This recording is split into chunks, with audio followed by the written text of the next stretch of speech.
My name is Ethan, 33 years old, and working as a financial auditor in Chicago.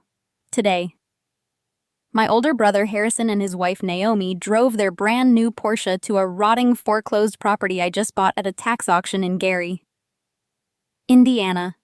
They threw my $36 receipt at my chest, laughing and calling me a pathetic zero-vision failure who buys toxic waste dumps. I just folded the receipt into my pocket and let them drive away. What they did not know was that behind the water-damaged drywall of that exact house sat a hidden steel room containing $18 million of their embezzled corporate cash. And I was about to claim every single cent of it. Before I continue this story, let me know where you are watching from in the comments below. Hit like and subscribe if you have ever had to stand up to family who underestimated your worth. Growing up in our family, Harrison was the undisputed golden child, while I was just the spare part. 10 years ago, when I was preparing to start college, our parents had completely drained my dedicated college trust fund. Every single dollar my grandparents had set aside for my education was handed over to Harrison to seed his first tech startup. They did not ask me. They simply took it, claiming Harrison's brilliant ideas were a better investment than my mundane accounting degree. While Harrison was popping champagne at launch parties and playing the brilliant young CEO, I was clawing my way through night school. I worked double shifts checking inventory at a freezing warehouse just to pay for my textbooks and rent. I built my career from absolute zero, while Harrison paraded around taking all the glory on a foundation of my stolen future. That resentment hung thick in the air today as I stood in the living room of the decaying property. The floorboards were soft with rot, and the air smelled heavily of mildew. A crumpled piece of paper suddenly hit me squarely in the chest, fluttering down to rest on my dust-covered boots. It was my auction receipt. $36. You actually paid money for this toxic waste dump. Harrison sneered. He stood in the broken doorway, his bespoke tailored suit looking absurdly out of place. At 36, he was a managing director at an investment firm, arrogant and utterly ruthless. Behind him, stepping delicately over shattered plaster, was his wife, Naomi. Naomi was an elite real estate broker, a striking African-American woman who sold multi-million-dollar penthouses and never let anyone forget her status. She pulled a designer scarf over her nose, scanning the ruined room with pure revulsion. Ethan, this place is a literal biohazard. Naomi gagged, her voice muffled through the expensive fabric. I have clients who spend more on a single latte than you spent on this entire garbage dump. What exactly is your plan here? Are you going to audit the cockroaches? Harrison chuckled, kicking a piece of debris toward me. He probably thinks he is going to flip it. Look at him. Naomi, you should have stayed in your cubicle in Chicago. Ethan, this is pathetic even for you. I did not raise my voice or react to the bait. I picked up my receipt and carefully tucked it away. It is an investment, I said evenly. Something I bought with my own money, which is a novelty in this family. Is it not? Harrison's arrogant smile tightened instantly. His jaw clenched and genuine anger replaced his mocking amusement. He knew exactly what I meant. Oh, please, Naomi scoffed, dropping her scarf to glare at me with unfiltered disdain. Are you still crying about that ancient history Harrison needed that capital to build an empire? He multiplied that money tenfold. You would have just wasted it on some mediocre state school degree anyway. Your parents made a strategic investment in the child who actually had potential. It was business, nothing personal, strategic. I repeated the word, tasting like ash. You mean they robbed their youngest son to coddle their favorite, and look where it got you. You drive a brand new Porsche to a neighborhood you absolutely despise, risking your luxury car in Gary, Indiana. just to mock me for buying a house you think is worthless. It must be exhausting needing to constantly prove how much better you are than the brother you stole from. Harrison took a threatening step forward, his expensive leather shoes crunching on the broken glass. I do not need to prove anything to you, you ungrateful little accountant. You sit in your tiny apartment crunching other people's numbers because you do not have the guts to make real moves. Mom and Dad were right to cut you off. You have zero vision. Naomi placed a manicured hand on his arm, feigning sympathy laced with pure malice. Leave him be. Harrison, if he wants to play with power tools in a biohazard zone, let him. We have a reservation at a Michelin star restaurant in an hour. We should not breathe in any more of his poverty. I stood my ground, my hands resting loosely at my sides. Enjoy your dinner, I told them, my voice completely devoid of the hurt they were desperately trying to inflict. Be sure to toast to my zero vision. Harrison scoffed, turning on his heel. Do not call us when the roof caves in on you. We are not bailing you out. He guided Naomi out the door, her heels clicking rapidly as she hurried away from the property. I watched through the shattered front window as they climbed back into their gleaming silver Porsche. The engine roared to life, perfectly matching my brother's obnoxious personality. They sped off down the cracked street, leaving me alone in the silent, rotting house. I let out a slow, steady breath. They thought they had won. They thought they had successfully put me in my place, reminding me of my position at the bottom of the family hierarchy. But they were entirely wrong. I turned away from the window and looked at the far wall of the living room. It was covered in cheap water-damaged drywall that had been hastily installed decades ago. My auditor's eye had noticed the discrepancy the moment I walked in. The dimensions of the interior did not match the exterior footprint of the house. There was a gap of about 4 feet that was completely unaccounted for in the county floor plans. I walked over to the corner where I had dropped my tools. I picked up a heavy sledgehammer, the polished wooden handle familiar and solid in my grip. I did not buy this house because I wanted to flip it. And I certainly did not buy it to live in it. I bought it because I knew something they did not. I approached the water-damaged wall, squared my shoulders, and swung the sledgehammer with all my strength. The drywall exploded inward with a satisfying crunch, sending a cloud of white dust and decades-old debris into the air. I swung again, tearing a massive hole in the false partition. Behind the crumbling plaster and rotting wooden studs, there was no plumbing. There was no insulation. Instead, my sledgehammer clanged loudly against cold, solid metal. The vibration from the impact traveled up my arms. Through the jagged hole I had just created, the dull gleam of industrial steel peeked out. Before I could clear the rest of the wood, the unmistakable crunch of heavy tires on broken asphalt echoed outside. I lowered the hammer and turned toward the shattered front window. A pristine black Range Rover had parked exactly where Harrison and Naomi had been idling minutes earlier. The doors opened and out stepped my parents, Richard and Patricia. They looked like they had just walked off the cover of a luxury lifestyle magazine. Richard wore a tailored charcoal overcoat. Patricia was wrapped in a cashmere trench coat, her expensive leather boots navigating the cracked pavement with caution.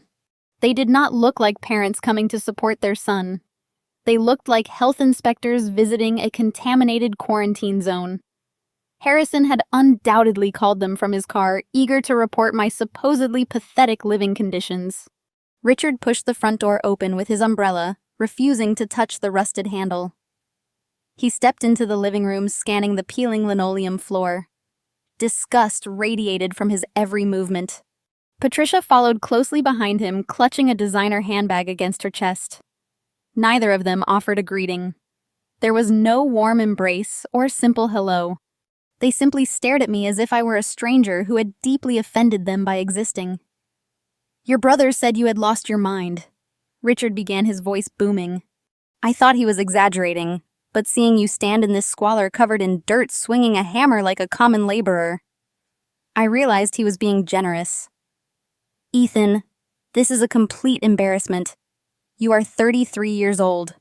You work a pathetic dead-end job analyzing complicated spreadsheets for people who actually make real money. Are you actively trying to humiliate the family name? I did not feel the familiar sting of rejection that used to paralyze me. My mind operated like a ledger, cold and precise. I categorized his defensive posture as irrelevant data. I bought an asset for $36, I replied evenly. I am simply assessing its structural integrity. You drove all the way from the North Shore just to critique my weekend plans. Patricia stepped forward. We came here to protect ourselves. She took in my dusty work boots and faded flannel shirt. Our highly exclusive 40th wedding anniversary gala is scheduled for next weekend. We have over 200 guests attending, including city officials, corporate partners, and international investors. People who expect a certain standard of excellence from our family. She tilted her chin up slightly to look down her nose at me.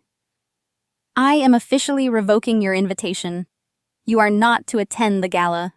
Your pathetic poor auditor aesthetic is completely unacceptable. You refuse to network and your overall presence is a dark cloud. I will not have you standing in the corner of the ballroom in a cheap suit answering questions about your miserable little life, while Harrison and Naomi are securing multi-million-dollar contracts. You would embarrass us, and I simply will not allow it.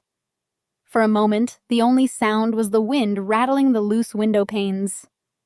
Any normal son would have felt crushed by his own mother casually erasing him from a milestone family event.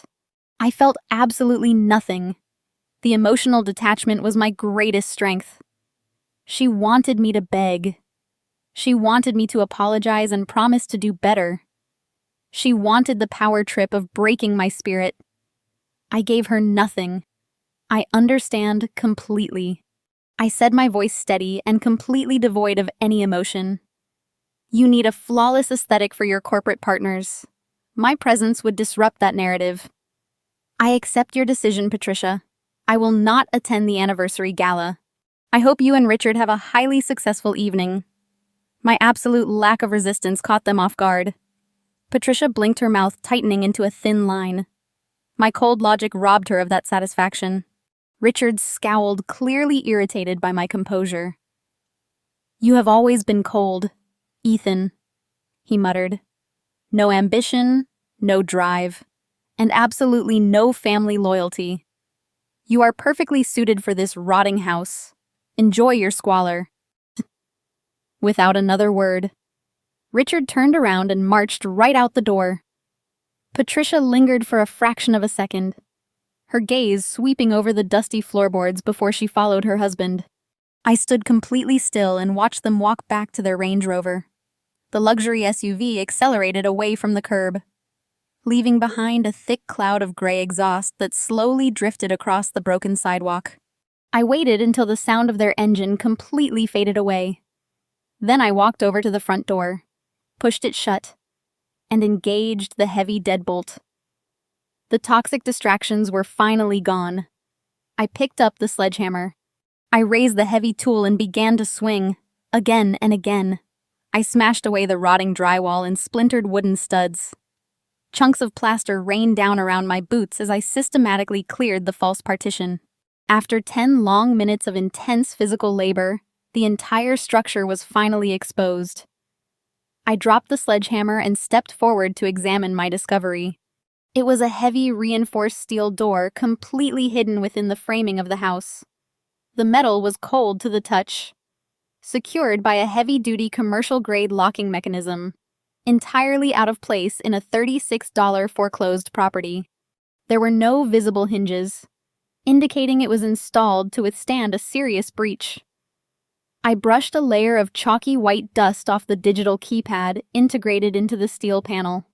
My family thought I was a pathetic failure digging through trash, but my auditor instincts told me a very different story. Someone had gone to extreme lengths and immense expense to conceal this room from the world, and I was exactly one locked door away from uncovering the truth. I stepped back from the steel panel, my mind rapidly calculating the structural variables. A digital keypad meant internal locking mechanisms, likely heavy steel deadbolts. shooting directly into a reinforced door frame. Kicking it or using a standard hammer would be a complete waste of energy. I needed specialized equipment. I walked out to my truck parked on the cracked driveway and opened the heavy metal toolbox secured in the bed. I pulled out a heavy-duty crowbar, a pair of thick leather work gloves, and my industrial angle grinder along with several reinforced cutting discs. I carried the equipment back into the rotting living room, the floorboards groaning under my boots. I ran a heavy extension cord from the portable generator I had set up earlier on the porch. I plugged in the angle grinder, secured my safety goggles, and flipped the power switch. The tool roared to life with a deafening high-pitched scream that echoed through the empty neighborhood. I pressed the spinning abrasive disc against the steel doorframe, aiming precisely where my auditor instincts told me the internal locking bolts would be housed. A massive shower of bright orange sparks erupted into the dim room, illuminating the floating plaster dust. I held the grinder steady, applying relentless pressure as the blade bit deep into the hardened metal. The smell of burning steel and ozone filled the confined space. It took 20 minutes of continuous grueling work to cut through the primary locking pins. I swapped out a worn cutting disc for a fresh one and moved to the heavy hinges concealed behind a steel lip. Another 10 minutes of screaming metal and flying sparks finally weakened the structural integrity of the door. I killed the power to the grinder and picked up the heavy iron crowbar. I wedged the flattened edge of the bar deep into the glowing hot crevice I had just carved out. I braced my boots against the solid wooden studs and threw my entire body weight backward. The rusted steel shrieked in protest. I repositioned the crowbar, finding better leverage, and pulled again with every ounce of strength I possessed. A loud metallic snap echoed through the house as the final internal deadbolt gave way. The heavy steel door groaned as it swung outward on its damaged hinges, revealing a pitch-black void. A rush of stale, perfectly dry air washed over my face. It did not carry the damp, moldy stench of the rotting house behind me. It smelled synthetic, metallic, and completely preserved. I reached into my pocket and pulled out my high-powered tactical flashlight, clicking the beam onto its highest setting. I stepped over the threshold and crossed into the hidden space. The air temperature dropped noticeably. I swept the harsh white beam of my flashlight across the wall, ceiling, and floor. My auditor brain immediately processed the construction materials. The walls were not standard drywall or concrete. They were paneled with thick, dull gray sheets of solid lead. The floor was poured reinforced concrete elevated slightly above the foundation of the main house to prevent any moisture seepage. I was standing inside a custom-built, hermetically sealed, lead-lined panic room. The dimensions were roughly 10 feet by 12 feet, a perfect rectangle hidden completely off the official county grid. Someone had spent a small fortune constructing a subterranean vault inside a house that looked like it was ready to collapse from the outside. The insulation was absolute, designed to block moisture, thermal imaging, and any electronic signals. I lowered the beam of my flashlight from the lead walls to the center of the room. Sitting squarely on the concrete floor were 3 standard wooden shipping pallets. My breath caught in my throat. Stacked meticulously on top of those wooden pallets were hundreds of transparent, heavy-duty plastic bags. They were vacuum-sealed to perfection, pressing tightly against their contents to eliminate any air or moisture. Inside each sealed bag were perfectly uniform brick-like stacks of United States currency. I stepped closer, the beam of my flashlight reflecting off the glossy plastic. They were all crisp, uncirculated $100 bills. The stacks were banded with distinct bank straps. My professional training took over, instantly shifting my mind into rapid calculation mode. I counted the number of banded bundles within a single vacuum-sealed brick. $10,000 per bundle, 10 bundles per brick, making each plastic-wrapped block worth exactly $100,000. I stepped around the pallets, counting the columns and rows with cold, mechanical precision. My eyes scanned the vertical stacks, multiplying the layers. The math was undeniable. There were exactly 180 bricks secured on those pallets. I was standing in a rotting, foreclosed house in Gary, Indiana, staring directly at exactly $18 million in untraceable cash. I stood frozen for a long moment, letting the sheer magnitude of the discovery settle into my analytical mind. This was not a random drug stash or a forgotten lottery payout. The precision, the custom lead-lined room, the digital keypad, the exact mathematical stacking of the bills. This was a highly calculated, deliberate financial maneuver. I stepped toward the center pallet to examine the nearest brick of cash. That is when I saw it. Resting perfectly flat on top of the highest stack of $100 bills was a thick, cream-colored envelope. I shone my flashlight directly onto the paper. It was secured shut with a heavy puddle of dark red wax pressed with a distinct, familiar seal. A surge of genuine emotion finally broke through my cold auditor exterior. The seal was a vintage brass stamp of a roaring bear. I knew that stamp. I moved my flashlight to illuminate the front of the envelope. Written in sharp, meticulously angled black ink was a single word. My name. Ethan. My heart hammered against my ribs. I recognized the handwriting instantly. It belonged to Theodore, my late grandfather. He was the founder of the family empire, a brilliant, tough man, and the absolute only member of my family who had ever shown me genuine love or respect. My parents and Harrison had always dismissed me, but grandfather Theodore had always told me my sharp analytical mind was my greatest asset. He had died 3 years ago, leaving the family company in the greedy hands of my father and brother. I reached out with a trembling, dust-covered glove and picked up the envelope. The paper felt heavy and expensive. I broke the red wax seal, the brittle material snapping loudly in the silent vault. I reached inside and pulled out the contents. The first item was a small, encrypted black flash drive. The second item was a single sheet of heavy cardstock paper folded neatly in half. I opened the paper and aimed my flashlight at the center of the page. There was no lengthy explanation, no emotional goodbye, and no list of instructions. Written in my grandfather's unmistakable, aggressive handwriting was a single, powerful word. Checkmate. I stared at the heavy cardstock paper, the single word echoing in my mind like a gunshot. Checkmate.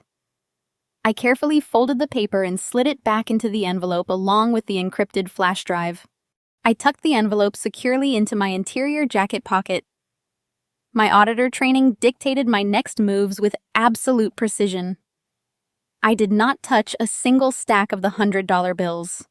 I stepped out of the lead-lined panic room, pulled the heavy steel door shut, and engaged the damaged locking mechanism as best as I could. I stacked the broken chunks of drywall and splintered wood back into the frame, creating a makeshift barrier that would obscure the steel door from a casual glance. I gathered my tools, locked the front door of the rotting house, and walked back to my truck. The drive from Gary, Indiana back to my modest apartment in Chicago took exactly 47 minutes. I did not turn on the radio. I drove in complete silence, my mind cataloging the variables of what I had just uncovered. My apartment was a stark contrast to the luxurious estates my family occupied. It was a functional minimalist one-bedroom unit in a massive concrete high-rise. There was no designer furniture and no expensive art on the walls. It was a space designed for efficiency.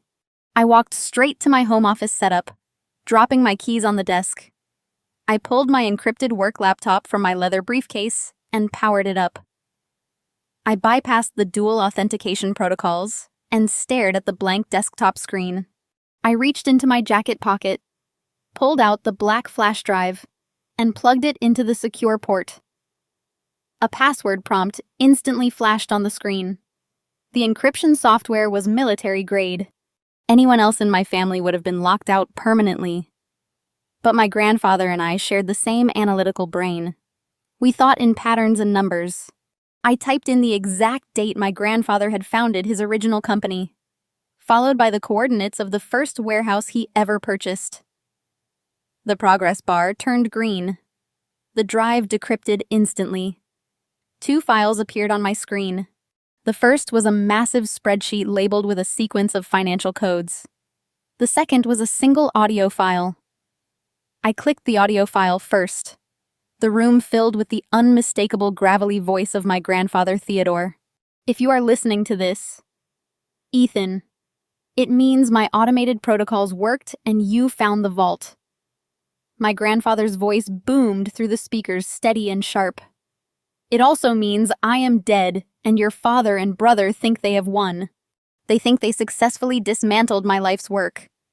They are wrong. And you, my boy, are going to be the instrument of their absolute destruction. I leaned back in my chair, hanging on to every word. 3 years ago, I noticed discrepancies in the corporate ledgers. Theodore continued. Small anomalies at first. Missing capital. Unexplained overseas transfers. I initiated a shadow audit. What I found sickened me. Richard and Harrison were not just making bad investments. They were actively embezzling from the company. They were siphoning the liquid cash reserves and draining the employee retirement funds. They set up offshore shell companies to hide the capital, entirely evading the IRS. Their ultimate goal was to artificially bankrupt the company while I was still at the helm, forcing me to step down in disgrace. They wanted to strip my legacy, buy the liquidated assets for pennies, and rebuild the empire completely under their control without having to wait for me to die.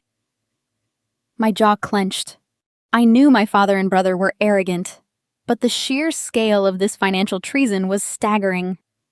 They were willing to destroy hundreds of innocent employees' retirements just to accelerate their own power grab. I could have handed them over to the federal authorities right then. My grandfather's voice echoed. But doing so would have frozen the company assets for decades in litigation. The employees would have lost everything anyway. So, I decided to play their game. But I played it better, over the course of 14 months. I silently countered their embezzlement, before they could transfer the funds offshore. I intercepted the capital. I liquidated $18 million of the stolen assets and converted it entirely into untraceable physical cash. I stared at the spreadsheet file on my screen. It was the master ledger. My grandfather had documented every single stolen cent, tracking exactly how Richard and Harrison had tried to hide it, and exactly how he had intercepted it. I needed a secure location, Theodore explained. A place they would never look. Your father and brother despise the working class. They are blinded by their elite snobbery. They view cities like Gary, Indiana, as infected wastelands.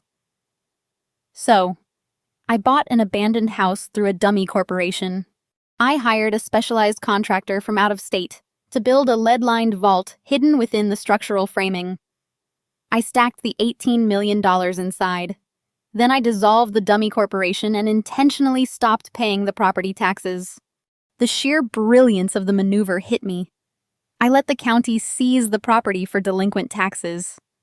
My grandfather said, a hint of dark amusement in his tone. I set up a dead man's switch on my private email server. 3 years after my death. It would send an automated tip to your private accounting address notifying you of a tax deed auction for a property starting at exactly $36. I knew your auditor instincts would compel you to investigate the anomaly. I knew you would buy it. And I knew Richard and Harrison would never set foot in that neighborhood unless they were forced. The audio file was nearing its end. My grandfather's voice softened just a fraction. You have always been the sharpest mind in this family.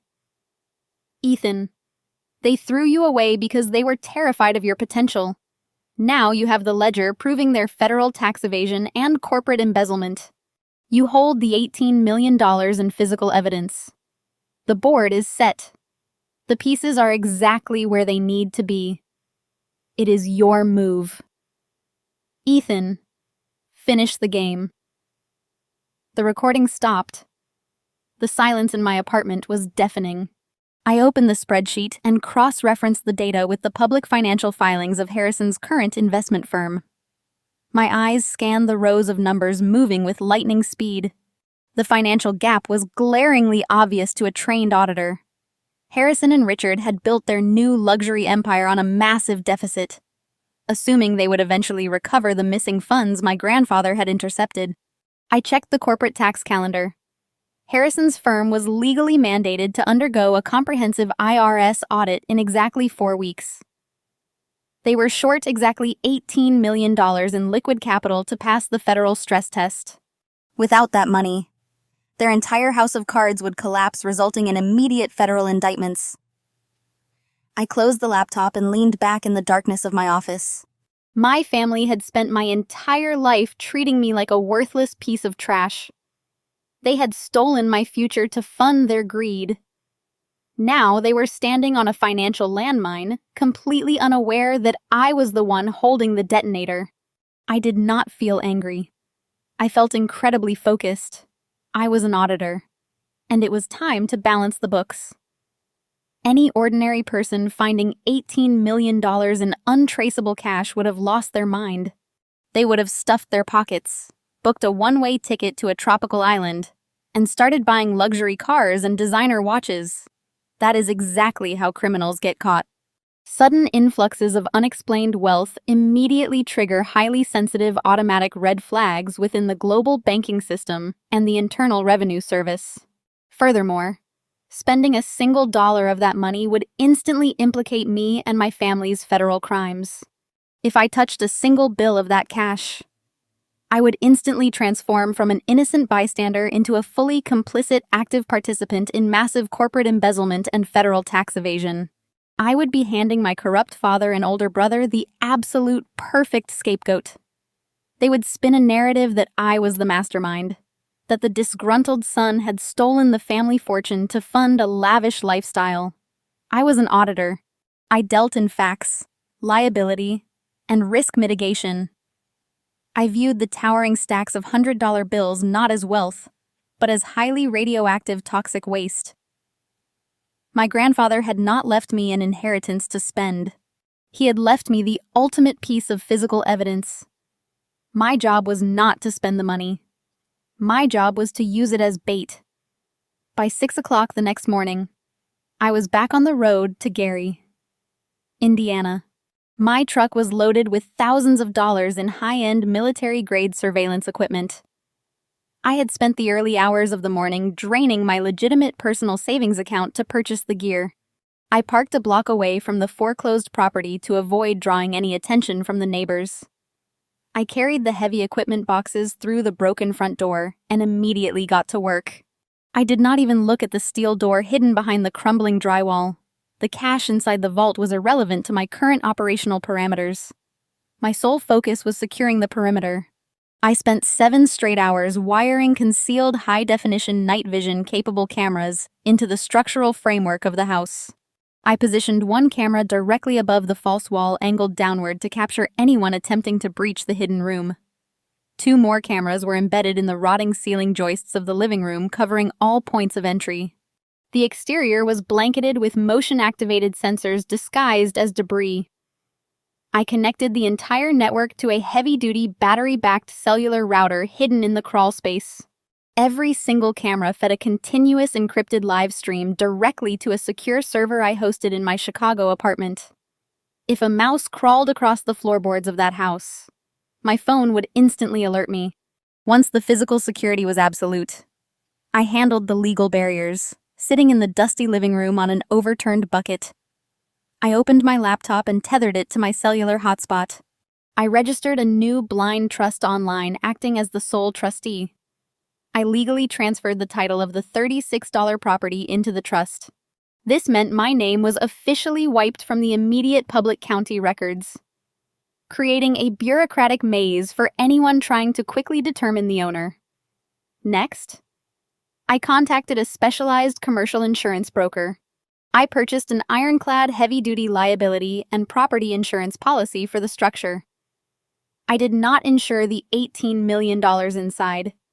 I insured the physical building itself against unauthorized entry, structural damage, and vandalism. Everything was now strictly by the book. The trap was set, legally fortified, and under 24-hour surveillance. I locked the property and drove back to Chicago. It was time to finalize the financial timeline. I sat at my desk and pulled up the most recent public corporate filings for Harrison's investment firm, operating as an executive director. My brother had recently filed mandatory disclosures with the Securities and Exchange Commission regarding a massive new real estate acquisition fund. I placed my grandfather's decoded ledger on my left monitor and Harrison's public filings on my right. I began to cross-reference the data streams. The numbers told a story of absolute sheer panic. Harrison and my father had over-leveraged their new firm to an astronomical degree.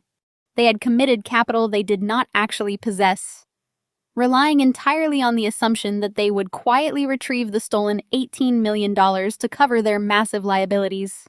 They had cooked their current books to reflect phantom assets, creating a massive liquidity gap. I dug deeper into the federal tax calendar. My eyes locked onto a highly specific filing deadline. Due to the massive scale of their new acquisitions, their firm had triggered an automatic mandatory comprehensive audit by the Internal Revenue Service. The federal agents were scheduled to begin their forensic review of Harrison's accounts in exactly 4 weeks. It was a ticking time bomb. The IRS does not overlook phantom assets. When the federal auditors demanded to see the physical proof of their liquid capital, Harrison and my father would be short exactly $18 million. The exact amount of cash sitting in a lead-lined vault in Gary, Indiana. They were legally and financially trapped. Without that specific cash injection, the IRS would instantly detect the embezzlement, triggering a cascade of federal indictments for bank fraud, wire fraud, and tax evasion. My brother and my father were staring down the barrel of decades in federal prison, and the deadline was rapidly approaching. I closed my laptop, a sense of cold satisfaction settling over me. The board was perfectly aligned. The pressure on my family was about to reach a breaking point, and their staggering arrogance would completely blind them to the looming danger. They believed they were untouchable financial titans, completely immune to consequences. They were entirely wrong. The countdown had officially begun, and I was completely ready to watch their entire empire burn to the ground under the weight of their own greed. Tuesday morning arrived with biting Chicago wind. I was downtown in the financial district, picking up my usual black coffee from a towering glass skyscraper. It was a place where investment bankers and corporate lawyers gathered to perform their wealth. I only went there because it was directly across the street from my auditing firm. I stood near the espresso bar holding my battered leather briefcase, mentally reviewing the timeline for the IRS audit hitting my brother's firm. That was when I heard her voice, loud, abrasive, and completely unconcerned with anyone else in the room. Harrison, make sure they use oat milk this time. The dairy yesterday was absolutely unacceptable. Naomi pushed her way to the front of the pickup counter, cutting off 2 junior analysts. Harrison was right behind her, wearing a navy pinstripe suit that cost more than my first car. He was aggressively typing on his phone, his jaw tight. They were exactly 30 feet away from my office building, firmly in their element, radiating undeserved superiority. I could have easily turned around and walked out the side exit to avoid the confrontation. I chose to stay. I wanted to look my brother in the eye. I wanted to see the exact state of his nervous system. I stepped up to the counter to grab my order. Naomi turned around her designer handbag, swinging wildly, and nearly collided with my chest. She gasped, taking a dramatic step back as if she had just bumped into a diseased animal. Her eyes scanned my face, then dropped down to my scuffed leather briefcase. A wicked, highly polished smile spread across her face. "Ethan," she announced, making sure her voice carried to the surrounding tables. "I see you are still haunting the financial district. I assumed after buying that biohazard dump in Indiana, you would have relocated to a cardboard box by now." Harrison looked up from his phone. His eyes narrowed when he saw me. He slipped his phone into his jacket pocket and stepped up next to his wife, presenting a united front of extreme wealth. "What are you doing here?" "Ethan. Trying to network with people who actually matter. You should know by now that nobody in this building is looking to hire a low-tier spreadsheet checker. You are completely out of your depth." Naomi laughed a sharp, ringing sound. She gestured toward my briefcase with a perfectly manicured finger. Look at that bag. Harrison, the leather is literally peeling. It is genuinely embarrassing. But I suppose when you have zero ambition, you do not need to carry anything important. You should see the custom Italian leather portfolio Harrison just bought. Of course, when you are about to close a massive Series C funding round, you have to dress for the valuation. We are bringing in $50 million in fresh capital next month. What are you bringing in? Ethan coupons. I did not flinch. I did not defend my briefcase or my career. My auditor training kicked in, allowing me to scan Harrison with clinical precision, despite his aggressive posturing. I noticed the micro-expressions of extreme stress, the faint sheen of sweat on his forehead, the tight, irregular pattern of his breathing, the dark circles hidden beneath a fresh layer of expensive skin cream.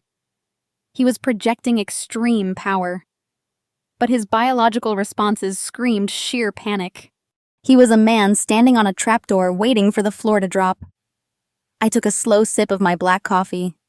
I looked directly past Naomi, completely ignoring her existence, and locked my gaze onto Harrison's eyes.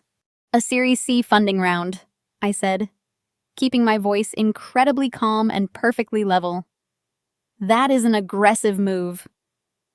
Harrison, especially considering the current architecture of your balance sheets.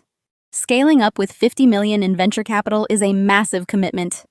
It requires absolute flawless transparency. Harrison scoffed, puffing out his chest. We have flawless transparency. My firm is an industry leader. We are managing portfolios that you cannot even comprehend.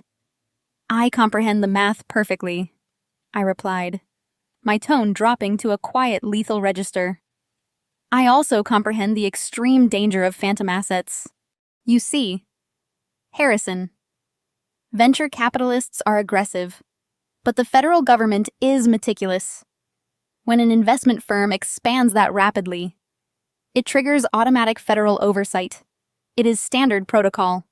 I imagine you are preparing for a comprehensive review, the kind where federal agents demand to see the physical verification of all liquid capital reserves. I took a step closer to my brother. I did not break eye contact. I was looking over some market trends recently. It is fascinating how easily a firm can project massive growth while secretly suffering from a catastrophic liquidity gap. A gap of, say, exactly $18 million. A gap that cannot be filled by shifting numbers on a spreadsheet. When the IRS initiates their mandatory audit next month, they do not look at projections. They look at the vault. I sincerely hope your vault is full, Harrison, because covering an $18 million liquidity gap in 4 weeks requires a miracle or a very fast plane out of federal jurisdiction. The bustling noise of the coffee shop seemed to fade into a dull hum. Financial analysts and brokers rushed past us, completely unaware of the devastating confrontation happening by the espresso bar. The smug arrogance completely vanished from Harrison's face. All the color drained from his cheeks, leaving him looking sickly and gray. His mouth parted slightly, but no sound came out.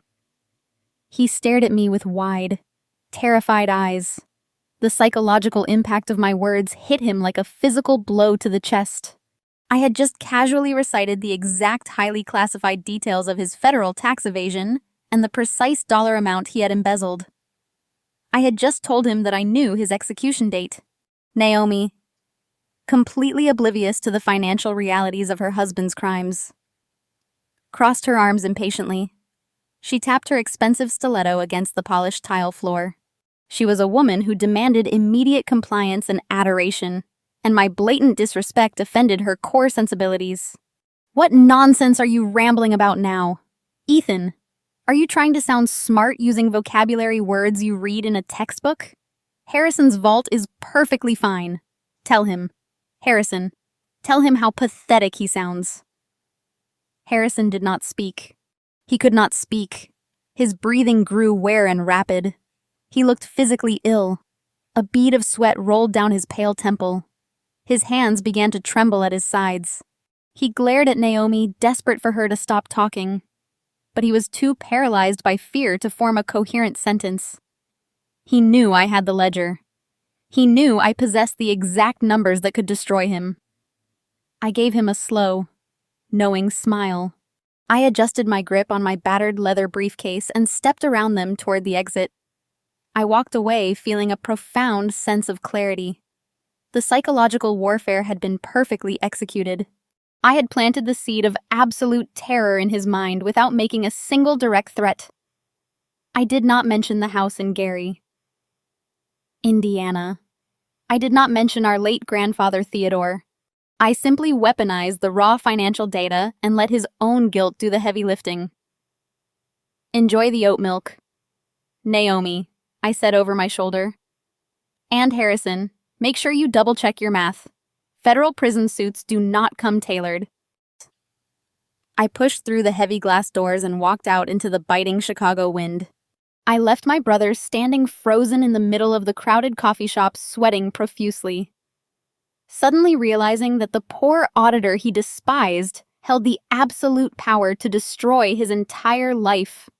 The certified letter from the Internal Revenue Service arrived on a Thursday morning, delivered directly to the executive suite of Harrison and Richards investment firm. The heavy, cream-colored envelope bore the unmistakable seal of the federal government, commanding immediate attention. The letter was not a routine inquiry or a standard request for documentation. It was formal notification of a comprehensive forensic audit covering the last 3 fiscal years of corporate activity. The IRS was sending a specialized team of federal agents to examine every ledger, verify every transaction, and demand physical proof of all claimed liquid assets. The audit was scheduled to commence in exactly 28 days. The arrival of the letter triggered absolute, unmitigated panic within the executive suite. The carefully constructed facade of invincibility shattered instantly. My father, Richard, who usually projected an aura of calm corporate authority, paced the length of his expensive corner office like a caged animal. His face was pale, his hands trembling slightly as he reviewed the legal summons. Harrison sat slouched in a leather armchair, his arrogant posture completely abandoned. The reality of their situation hit them with the force of a freight train. The phantom assets they had created on paper to cover their embezzlement were about to be scrutinized by federal investigators trained to find financial anomalies. They needed exactly $18 million in physical cash to pass the stress test. Without that money, the audit would expose the massive liquidity gap, leading to immediate federal indictments for wire fraud, corporate embezzlement, and tax evasion. Decades in federal prison were suddenly a very real, rapidly approaching possibility. Desperation completely overrode their usual sense of superiority. They knew the money existed. They knew my grandfather, Theodore, had intercepted their stolen funds and liquidated the assets into untraceable cash before his death. But they had never been able to locate the physical cash reserves. In a state of sheer panic, Richard and Harrison drove to a high-security, climate-controlled storage facility on the outskirts of Chicago. The unit contained the remaining physical files, personal documents, and encrypted hard drives that had belonged to my grandfather. They had previously dismissed these items as sentimental junk, too arrogant to believe the old man had outsmarted them.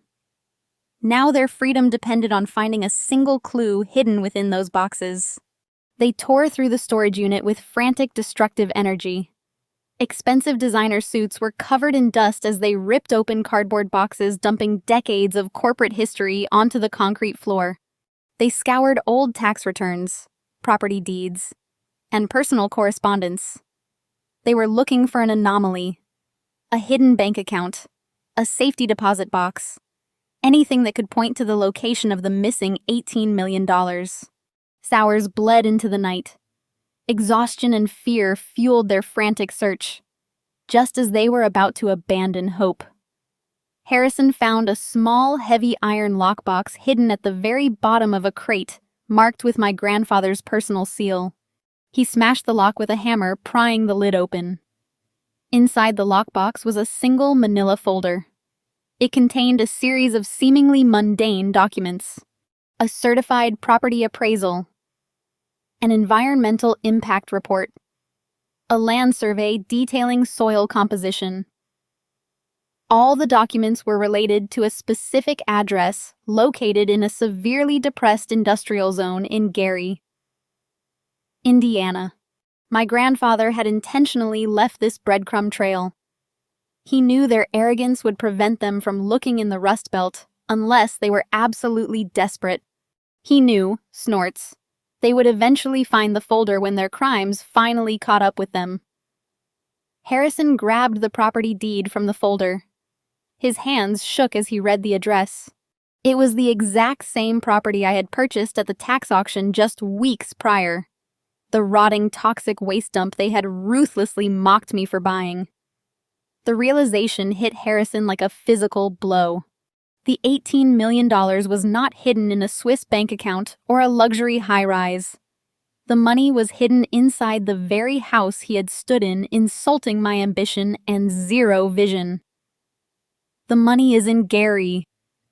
Harrison gasped, his voice tight with panic.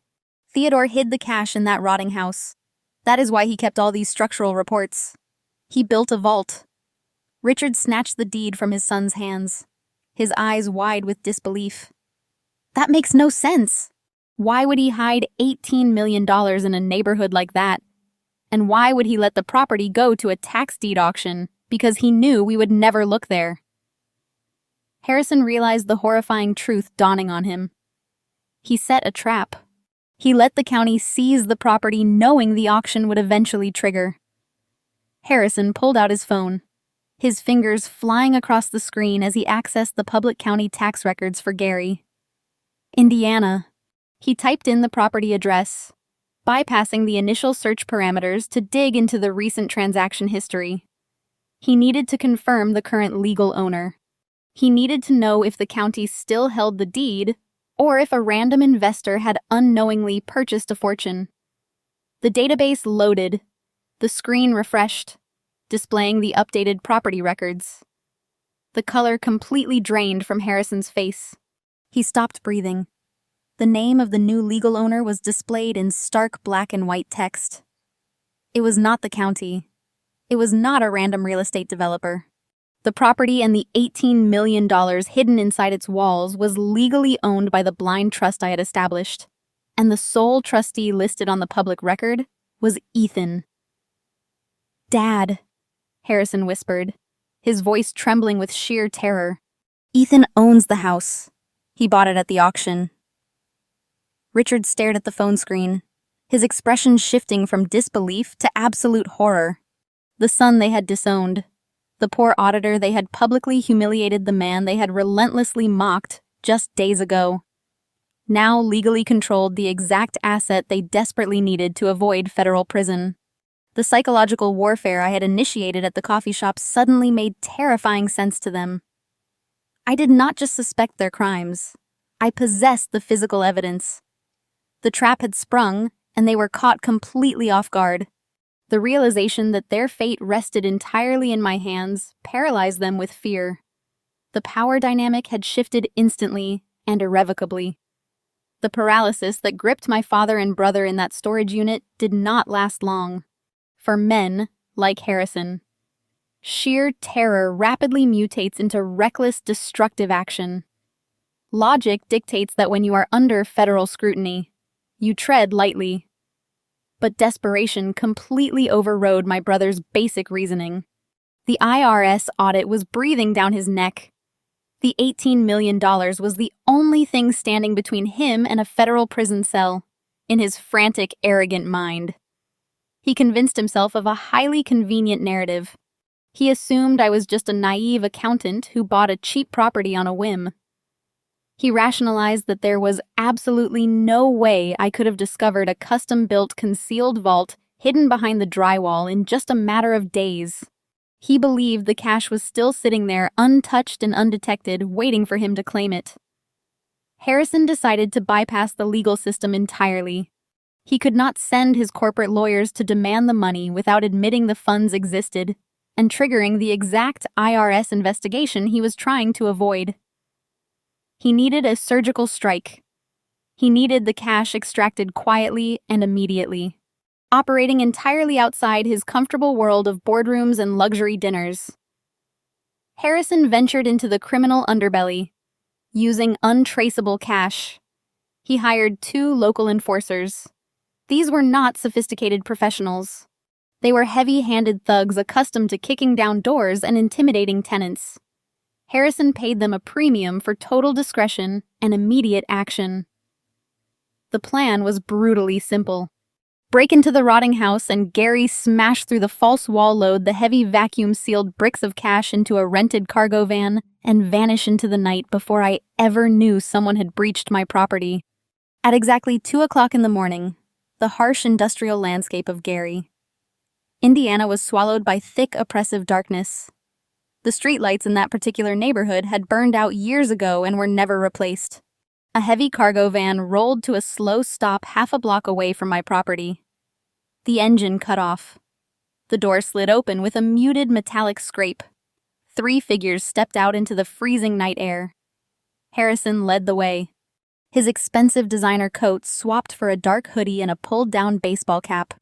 He was completely out of his element, shivering from the cold, and the adrenaline coursing through his veins.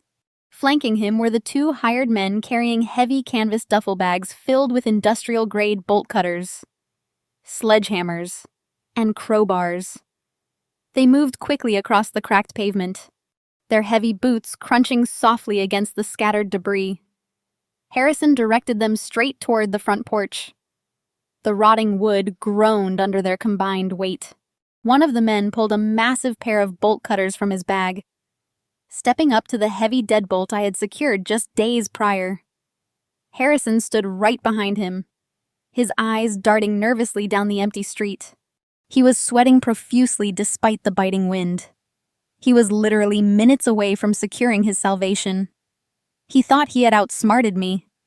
He thought he was executing the perfect midnight raid, 50 miles away in my secure Chicago apartment. I was wide awake. The soft blue glow of my dual monitors illuminated my home office.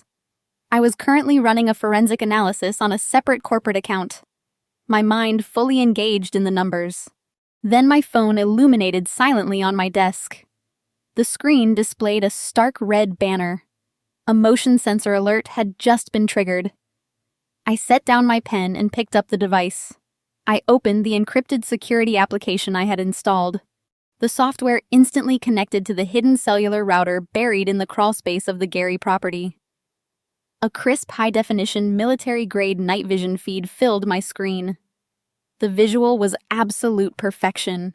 I was looking directly down from the concealed camera mounted above the front porch. The infrared sensors rendered the pitch-black night into a crystal-clear, glowing green landscape. I watched the scene unfold with the clinical detachment of a scientist observing rats in a maze. There was my older brother, the untouchable investment director, reduced to a common burglar sneaking around an abandoned porch in the middle of the night. I watched the hired thug raise the heavy bolt cutters, positioning the steel jaws directly over my reinforced deadbolt. I watched Harrison hovering anxiously over his shoulder, completely oblivious to the fact that he was staring directly into a high-definition lens. I did not panic. I did not call the local police.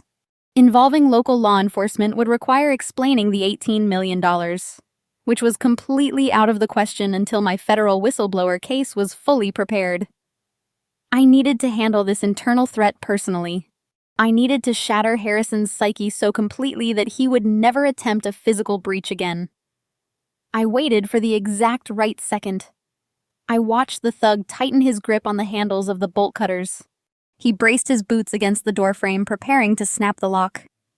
I tapped the microphone icon on my screen, activating the two-way audio system.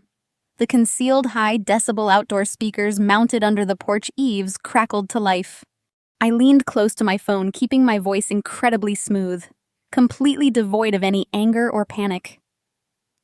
I spoke with the icy precision of an executioner, looking for 18 million reasons to stay out of federal prison.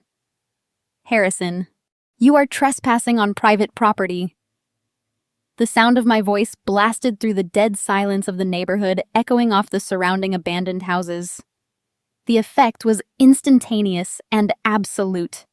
The thug holding the bolt cutters flinched so hard he dropped the heavy metal tool directly onto the wooden deck.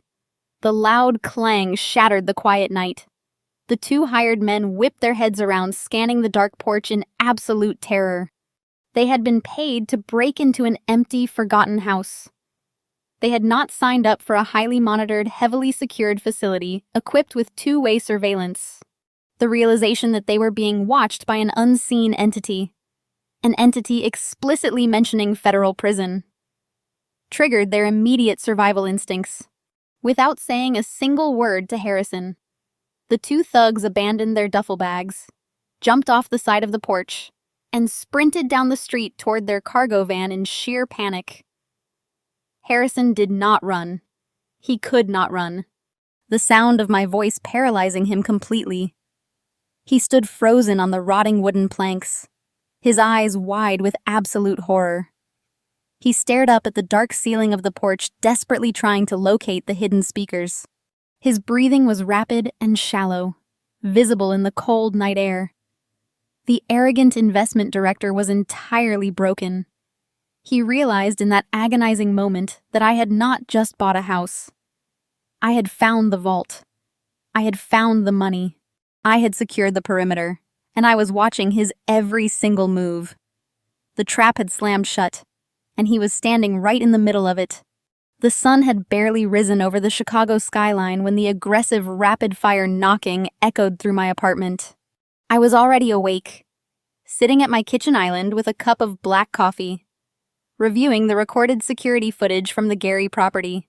I watched the replay of Harrison fleeing down the broken sidewalk, his expensive sneakers splashing through icy puddles in sheer terror.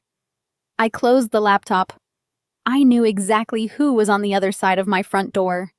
Desperation has a very distinct sound, and the pounding against my doorframe reeked of absolute panic. I stood up, walked across the minimalist living room, and checked the peephole. The entire toxic ensemble was gathered in my narrow hallway. My father, Richard, stood at the front, his posture rigid. Beside him, my mother, Patricia, was nervously smoothing the wrinkles of her cashmere coat. Harrison stood toward the back, looking completely ravaged. The dark circles under his eyes were prominent, and he refused to look directly at the peephole, clearly traumatized by our late-night intercom exchange. Next to him stood Naomi, her posture impeccably straight, holding a sleek leather document portfolio against her chest. I unlocked the deadbolt and pulled the door open. They did not wait for an invitation. Richard immediately pushed past me, stepping into my apartment as if he owned the building. Patricia followed, bringing the cloying scent of heavy designer perfume into my quiet space. Naomi and Harrison trailed behind, closing the door. I watched them invade my home with the clinical detachment of an auditor reviewing a compromised ledger. They were attempting a coordinated psychological pivot, a complete 180-degree turn from the vicious insults they had hurled at me just 24 hours ago. Patricia initiated the performance. She stepped forward, her eyes brimming with manufactured tears. She reached out and grabbed my forearms, her grip surprisingly tight. "Ethan, my sweet boy," she gasped, her voice trembling with theatrical emotion. "We have been sick with worry. We hardly slept a wink last night. I know we said some incredibly harsh things to you yesterday at that terrible house. We were just so shocked and upset seeing you in those conditions. You have to understand we only reacted out of pure maternal and paternal concern. We have missed our boy so much." She pulled me into a rigid, suffocating hug. I did not return the embrace. I let my arms hang completely limp at my sides. Her performance was a masterclass in manipulation, completely ignoring the fact that she had gleefully uninvited me from her anniversary gala just one day prior. Richard stepped up next, placing a heavy, patronizing hand on my shoulder. "Your mother is right, Ethan. I let my temper get the better of me. When I saw you swinging that hammer in a toxic environment, my protective instincts took over. We are a family. We may have our disagreements, but blood is thicker than water. We want to mend the bridge between us. We want to bring you back into the fold." I looked at Harrison. He was staring at the floorboards, completely silent. The arrogant investment director who had mocked my cheap briefcase was entirely subdued. He knew that but he clearly had not told Richard and Patricia about his disastrous midnight raid. He had kept his criminal failure a secret from the family, letting them believe they could still outsmart me with a simple emotional manipulation tactic. "I appreciate the sudden shift in your perspective," I replied evenly, my voice devoid of any warmth. "Please have a seat at the table. I assume you did not drive all the way from the North Shore at 7 o'clock in the morning just to offer me a hug." They moved to the kitchen island. Naomi took charge of the physical space, sliding into the center stool and placing her leather portfolio directly on the countertop. She unzipped the case with practiced fluid motions. The elite real estate broker persona was fully activated. She offered me a bright, completely artificial smile that showcased her flawless teeth. "Ethan, we all want to see you succeed." Naomi began, her tone dripping with corporate smoothness. "We know you have been struggling in this tiny apartment, working a high-stress job for very little reward. When we saw that property you purchased, we realized you were crying out for help. You made a reckless financial decision out of desperation. That house in Gary is not an asset. It is a massive liability. The structural damage, the mold, the foundational rot. It is a money pit that will bankrupt you in property taxes and code violations alone." She reached into the portfolio and pulled out a crisp, professionally bound real estate contract. She slid it across the kitchen island, positioning it exactly in front of my coffee mug. "Because we love you and because we want to help you out of this financial rut. Richard and Harrison have authorized a family bailout," Naomi explained, tapping a manicured nail against the signature line. "I have drafted a direct purchase agreement. We are offering to buy that worthless, moldy property off your hands today. Right now. We will absorb all the legal liabilities, all the code violations, and all the toxic waste cleanup costs." I looked down at the contract, then back up at Naomi. I did not touch the paper. "And what is the exact figure of this generous family favor?" Naomi leaned forward, her eyes wide with fake excitement. $50,000, Ethan. We are offering you a clean cashier's check for $50,000. You bought that deed for $36. Do you understand the math on that return? It is a once-in-a-lifetime profit margin. You can pay off your debts, upgrade your wardrobe, and maybe even put a down payment on a place in a decent neighborhood. We are handing you a fresh start." The sheer audacity of the pitch was staggering. It was a perfectly crafted insult disguised as a life raft. They honestly believed I was stupid enough to accept a $50,000 bribe in exchange for handing over $18 million in physical cash and the ultimate piece of federal evidence. They were trying to buy their freedom with pocket change, relying on the assumption that my supposed poverty made me desperate and blind to the true value of the asset. I stared at the contract. The printed numbers looked exceptionally pathetic compared to the vacuum-sealed bricks of $100 bills resting inside the lead-lined vault. I slowly lifted my gaze, meeting Naomi's expectant stare, then shifted my eyes to my father, my mother, and finally my terrified brother. They were holding their breath, waiting for the poor auditor to eagerly sign away his leverage. They had absolutely no idea the psychological trap I was about to spring on them. I did not touch the pen. I did not even look down at the meticulously formatted contract Naomi had placed in front of me. Instead, I extended my index finger and pressed it against the center of the document, slowly sliding it back across the smooth surface of the kitchen island until it stopped directly against Naomi's folded hands. The silence in the apartment stretched tight, brittle, and heavy. "A generous family favor," I repeated, my voice flat, maintaining absolute eye contact with Naomi before shifting my gaze to Harrison. "That is a fascinating pivot. Let me consult my memory of the exact assessment you provided just yesterday. I leaned back on my stool and took a slow, deliberate sip of my black coffee. The dark roast was bitter, matching the reality I was about to serve them. Yesterday afternoon, I was a pathetic zero-vision failure who buys toxic waste dumps, I recited, keeping my tone entirely conversational. This house was a literal biohazard, a garbage dump bought for the price of a coffee and a croissant. You asked if I was going to audit the cockroaches. You stated firmly that I should have stayed in my cubicle in Chicago because buying that property was pathetic even for me. I turned my attention to Patricia, who was suddenly looking incredibly uncomfortable. Then you both arrived. You declared that my pathetic, poor auditor aesthetic was a complete embarrassment. You barred me from your highly exclusive anniversary gala because my overall presence is a dark cloud that would humiliate the family name. You told me I had no ambition, no drive, and absolutely no family loyalty. I set my coffee mug down on the granite counter.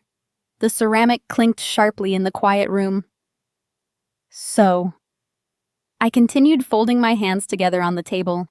Why would a family of such elite status managing multi-million-dollar portfolios and preparing for a massive Series C funding round desperately want to purchase my toxic waste dump for $50?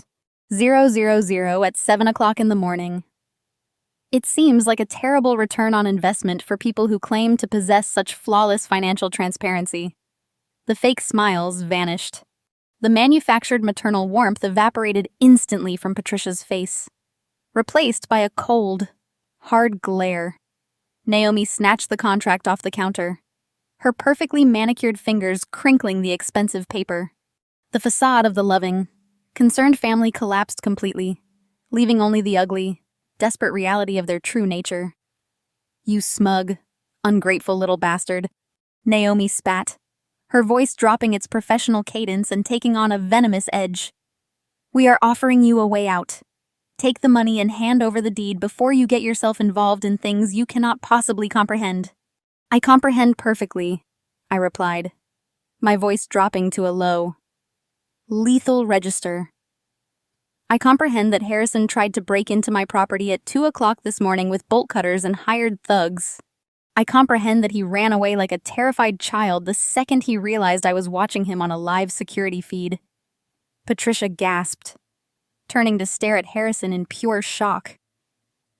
Richard's face twisted in sudden fury. He had clearly not been informed of the failed midnight raid. Harrison shrank back against the wall, looking completely humiliated and exposed. You went there last night, Richard bellowed, rounding on his eldest son. You incompetent fool. I told you we handle this legally. Richard spun back to face me, his face flushing a deep, dangerous crimson. He slammed his heavy fist down on the kitchen island. The impact rattled my coffee mug, spilling dark liquid onto the pristine counter. He leaned over the granite surface, towering over me, trying to use his physical size to intimidate me the way he had done when I was a child. Listen to me very carefully. Ethan, Richard snarled, the veins in his neck bulging against his expensive collar. We are done playing games. I know you found the vault. I know you found what Theodore hid behind that wall. You think you have stumbled onto a winning lottery ticket, but you are playing with fire. Those contents do not belong to you. That capital rightfully belongs to the family empire. It is the lifeblood of our company, and I will not let a resentful, mediocre accountant steal my legacy.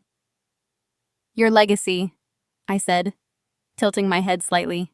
You mean the stolen retirement funds and the embezzled corporate cash reserves? Is that the legacy you are trying to protect? Richard! It is corporate capital, Richard roared, spittle flying from his lips. It belongs to the firm. Theodore lost his mind at the end. He hid our assets out of spite, trying to ruin what I built. You have absolutely no legal right to it. You are going to sign that property over to me today, or I promise you I will make your life a living nightmare. I picked up my coffee mug, completely unbothered by his screaming. I took another sip, letting the silence stretch out. forcing him to stand there panting with rage. "I am not signing anything," I said calmly. "The property is legally registered to a blind trust under my name. The perimeter is secured. The cameras are recording, and the asset remains exactly where it is." Richard pointed a thick, shaking finger directly at my chest. His eyes were wild with desperation and fury. "You have no idea who you are dealing with. You think your little security cameras and your blind trust can stop me. I have an army of the best corporate lawyers in the state of Illinois on retainer. I have partners who can ruin your career with a single phone call. I will drag you into federal court.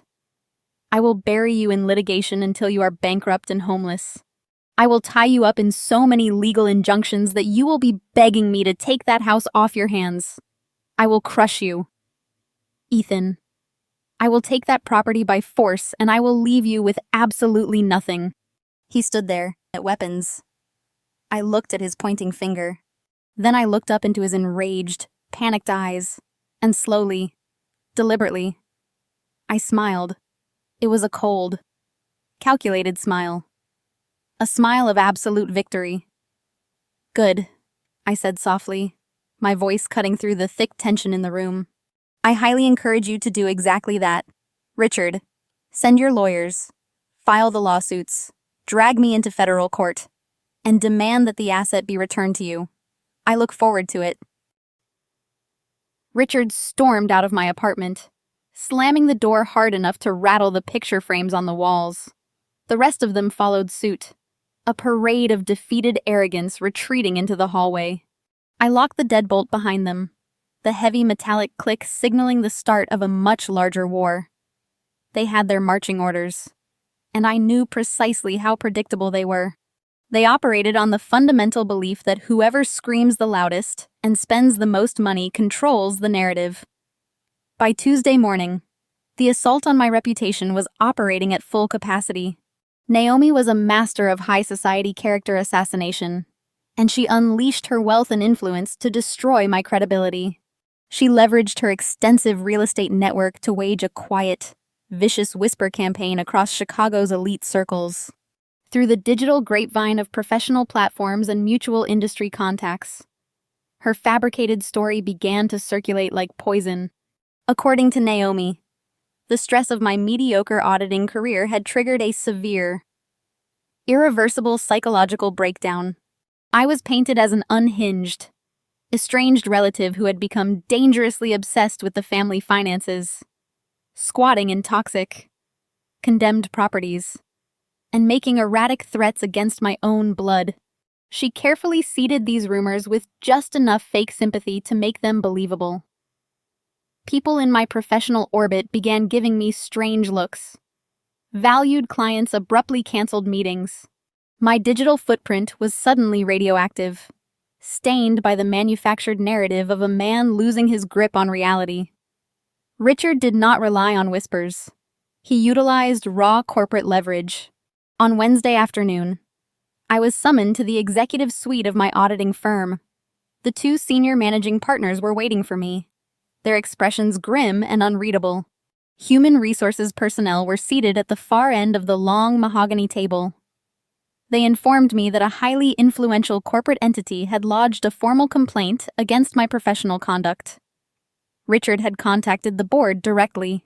He leveraged his massive investment portfolios and threatened to pull his lucrative accounts from our partnered financial institutions if I remained on staff. He presented a fabricated narrative that I was actively attempting to extort my own family, accusing me of severe ethical violations, breaching fiduciary duties, and displaying extreme mental instability that compromised client data. The managing partners were apologetic but entirely pragmatic. In the cutthroat world of corporate auditing, perception is reality, and Richard carried far too much financial weight to ignore. They informed me that my access to all company servers was being revoked immediately. I was officially suspended without pay pending a comprehensive internal investigation. They handed me a small cardboard box and ordered building security to escort me out. To anyone else, the public walk of shame through the bullpen carrying a box of personal items under the watchful eyes of silent colleagues would have been humiliating. soul-crushing defeat. For me, it was a profound tactical advantage. I walked out of the glass lobby and stepped into the crisp Chicago air. I did not panic about my lost salary or my damaged reputation. The family believed they were completely destroying my foundation, starving me into submission, and isolating me from society. They thought cutting off my income would force me to crawl back to them begging for forgiveness and surrendering the Gary property for that insulting $50,000 check. They were applying textbook corporate warfare tactics against a man who was fighting a federal compliance battle. I returned to my quiet, minimalist apartment. My schedule was now entirely clear. The suspension gave me the exact resource I needed most: uninterrupted time. I shut off my personal phone, muting the influx of concerned texts from former colleagues and the aggressive, threatening voicemails from my brother. I booted up my encrypted laptop and fully immersed myself in my grandfather Theodore's data. Over the next 2 weeks, my dining table transformed into a war room. I cross-referenced every single illegal transaction Richard and Harrison had executed. I mapped the flow of the stolen retirement funds through their offshore shell companies directly to the $18 million in physical cash sitting in that lead-lined vault. I operated with clinical precision, acting as a one-man forensic task force. I printed out wire transfer receipts, falsified tax returns, and property deeds. I transcribed key audio logs from Theodore's diaries, linking specific voice recordings to precise dates of embezzlement. I organized the massive volume of evidence into heavy, indexed binders, color-coding the financial violations according to specific federal statutes. Bank fraud, wire fraud, tax evasion, grand larceny. I compiled a bulletproof 500-page whistleblower report. It was a masterpiece of forensic accounting detailing the exact anatomy of my family's criminal enterprise. It left absolutely no room for interpretation and provided the federal government with a perfectly packaged, indisputable roadmap to a conviction, while my family toasted to my supposed ruin in their luxury estates, assuming I was breaking under the weight of their smear campaign. I sat in the absolute calm of the storm. I drank my coffee, highlighted federal tax codes, and systematically built the cage that would lock them away for decades. The trap was fully loaded. Now I just needed them to walk into a federal courtroom and pull the trigger themselves. The official notification arrived by bonded courier on a Tuesday afternoon. I was sitting at my dining table reviewing the final draft of my whistleblower report when the heavy envelope was handed to me. The return address belonged to one of the most ruthless, high-priced corporate litigation firms in Chicago. I signed for the package, closed the door, and tore it open. It was a formal summons to appear in United States federal court. Richard and Harrison had officially filed the lawsuit against me. I read through the preliminary filings, a cold smile touching my lips. They had done exactly what I anticipated.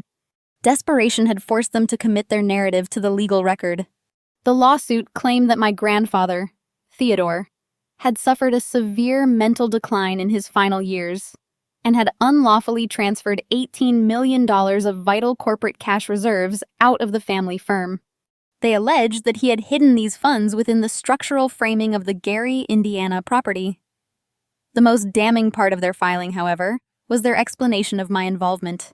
Richard's lawyers claimed that I, Ethan, had utilized my background as an auditor to somehow manipulate the county tax records intentionally, forcing the property into foreclosure so I could purchase it and steal the family's capital. It was an incredibly aggressive, highly fabricated story designed to paint me as a deceitful, opportunistic thief. But the story itself was irrelevant. What mattered was the core legal assertion they had just made.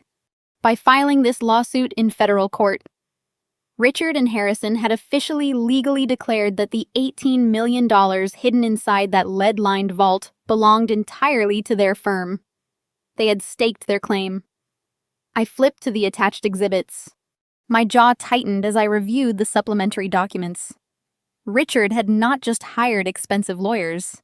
He had instructed them to submit heavily fabricated evidence. Included in the filing were falsified corporate ledgers, altered board meeting minutes, and sworn affidavits from Harrison. These documents were meticulously designed to make the $18 million look like legitimate, undeclared corporate revenue that Theodore had hidden without their knowledge. They were attempting to legitimize stolen money through the federal court system. It was a breathtakingly arrogant move, assuming that a federal judge would simply accept their forged documents without initiating a deeper forensic review. They were building a massive house of cards directly on top of a federal landmine. I needed to ensure they felt absolutely confident right up until the moment it detonated. To execute the final phase of my strategy, I needed legal representation, but I could not hire a high-powered, aggressive corporate defense attorney. If I walked into that courtroom with a shark, Richard and Harrison's legal team would immediately raise their defenses. They would scrutinize every move, anticipating a complex counterattack. I needed them to remain blinded by their own superiority complex. I needed a decoy. I spent 2 days researching local attorneys until I found exactly what I was looking for. Arthur Pendleton was a solo practitioner who operated out of a small, cramped office above a dry cleaner in a working-class neighborhood. He primarily handled minor civil disputes, property boundary issues, and low-level contract reviews. He was competent, honest, and entirely unremarkable. He wore slightly outdated suits and carried his documents in cardboard folders rather than leather briefcases. He was the absolute antithesis of Richard's elite legal team. I scheduled a consultation and brought the lawsuit filings to his office. Arthur reviewed the documents, pushing his wire-rimmed glasses up his nose. He looked genuinely intimidated by the sheer volume of the filing and the reputation of the opposing firm. "Ethan, this is a massive federal lawsuit," Arthur said, his voice laced with concern.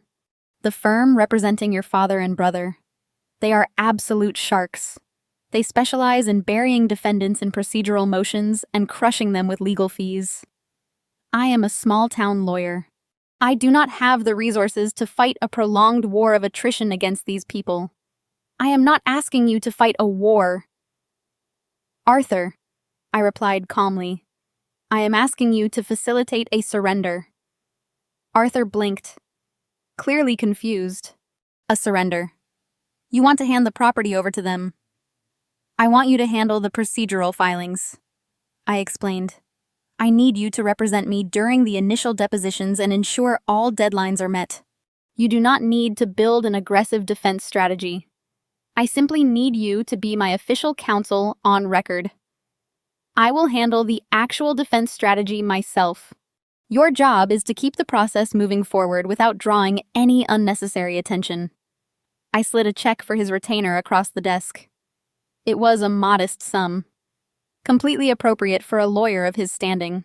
Arthur looked at the check, then back at me. He was hesitant, sensing that he was only seeing a fraction of the full picture. But the retainer was solid, and the instructions were clear. "All right, Ethan," Arthur agreed, tucking the check into a folder. "I will file the response and handle the communications with their firm. But you need to understand they are going to come at us with everything they have during the depositions. They are going to try to break you before we ever see a judge." "I am counting on it," I said. The dynamic was set. Richard and Harrison would look across the aisle and see a suspended auditor represented by a small-time, inexpensive lawyer. They would assume I was terrified, outgunned, and entirely incapable of mounting, clear's throat, a serious defense.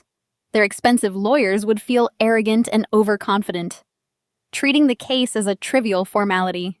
They would walk into the depositions completely unguarded, eager to secure their victory. And I was going to let them cement every single lie onto the official legal record. The deposition took place in a sprawling, glass-walled conference room at Richard's elite law firm.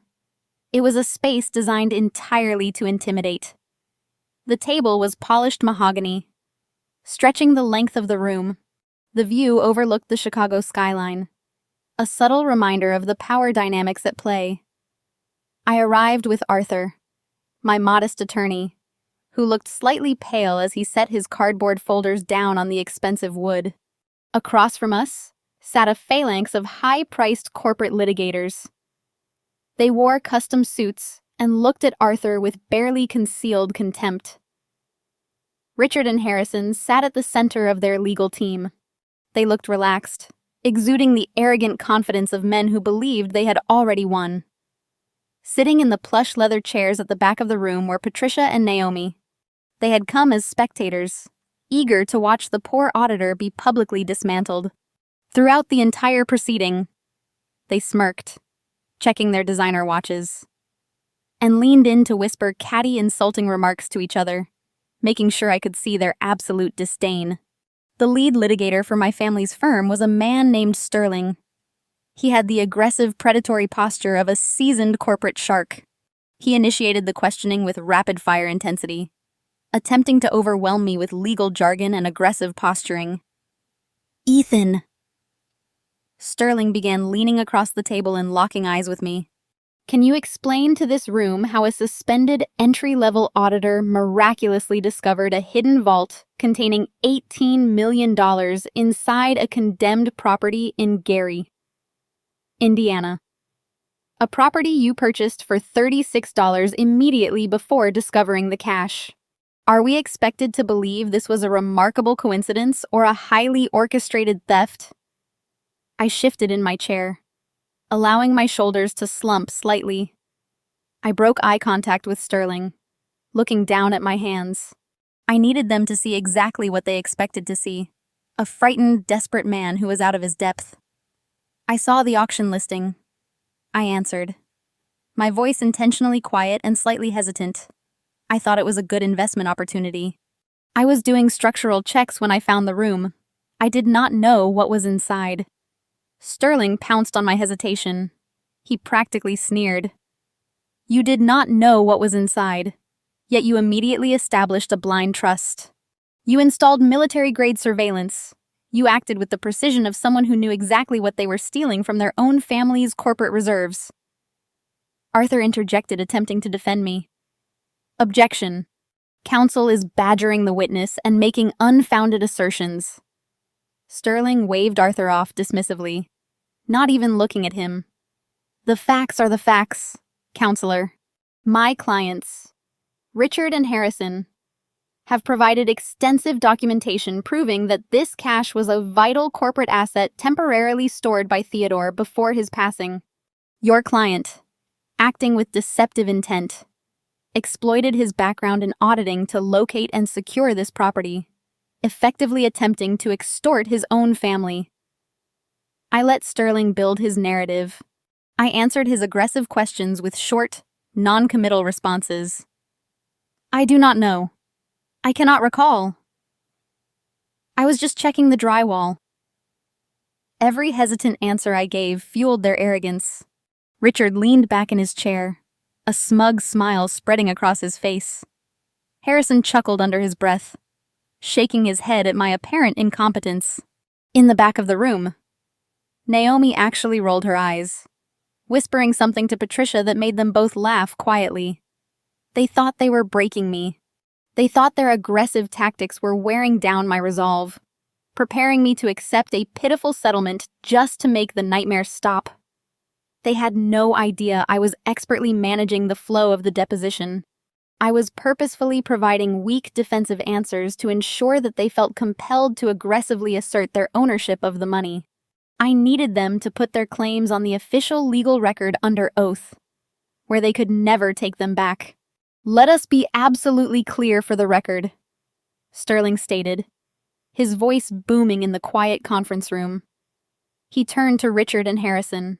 "Are my clients explicitly stating under penalty of perjury that the $18 million in physical cash currently located within the Gary, Indiana property is the sole, exclusive, and undeclared property of your corporate entity, and that it was unlawfully withheld from the firm's operational liquid assets?" I held my breath. This was the moment. This was the entire point of the charade. If they hesitated now, if their lawyers cautioned them against claiming untaxed hidden cash. My entire strategy could collapse. But their greed and arrogance completely blinded them to the danger. They were so focused on crushing me and retrieving the money before the impending IRS audit that they abandoned all legal caution. Richard looked directly at the court reporter transcribing the deposition. "Yes," he stated firmly, his voice ringing with absolute certainty. "That money belongs entirely to our firm. It is our corporate capital." Harrison nodded enthusiastically, eager to cement his claim to his salvation. "Absolutely.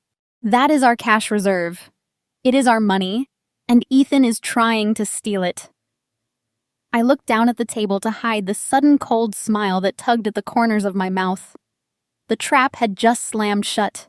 By the end of the 4-hour deposition, Richard and Harrison had legally officially sworn under penalty of perjury that the $18 million hidden in the wall was their money. They had provided fabricated ledgers claiming it as corporate revenue. They had emphatically demanded its immediate return to their firm's control. They had completely locked themselves into their own inescapable snare. They thought they had secured a brilliant legal victory against a pathetic, defenseless auditor. They had actually just handed the federal government a perfectly wrapped, legally binding confession to massive corporate embezzlement and federal tax evasion. The deposition concluded, and they walked out of the conference room looking like conquering heroes. That evening, the atmosphere in Chicago's most exclusive steakhouse was electric with premature victory. Richard and Harrison had reserved the private dining room at Gibson's, sparing no expense to celebrate their perceived triumph. The long mahogany table was covered in empty oyster shells, half-eaten dry-aged tomahawk steaks, and crystal glasses gleaming under the ambient lighting. They had ordered 3 bottles of vintage Bordeaux, the kind that costs more than my monthly rent. Harrison was holding court at the head of the table, his face flushed with wine and arrogance. He regaled the table with an exaggerated recounting of the deposition, mimicking my hesitant, stammering answers. He described how my cheap public defender had barely said a word, and how Sterling's elite legal team had absolutely dismantled me. Richard laughed loudly, clapping his son on the back, praising his brilliant corporate maneuvering. They were entirely convinced that the federal judge would hand them a summary judgment in the morning, officially transferring the Gary property and the $18 million hidden inside back to the family empire. Naomi sat next to Harrison looking radiant and completely untouchable. She wore a stunning emerald green cocktail dress and a new diamond necklace she had undoubtedly purchased on credit. Assuming the massive cash infusion was guaranteed, she held up her phone, panning the camera across the table to capture the decadent feast and her husband's triumphant smile. She raised a glass of expensive champagne directly to the lens, her lips curving into a wicked smirk. She posted the video to her social media story with a highly public, undeniably arrogant caption, "Taking out the trash tomorrow." Patricia sat across from her nodding in agreement, clearly relieved that the embarrassing stain on their family reputation was about to be permanently scrubbed clean. They toasted to their future, to their wealth, and to the complete destruction of the poor auditor who dared to challenge them. They were entirely consumed by their own delusion, completely unaware that their sworn testimony had just sealed their fate. A few miles away, my apartment was completely silent. The only illumination came from the soft blue light of my monitor and a single desk lamp. I did not order a steak, and I did not open a bottle of wine. I sat at my dining table eating a simple meal of reheated pasta, my mind operating with absolute laser-focused precision. The heavy 500-page whistleblower report was completely finished. I hit the print command.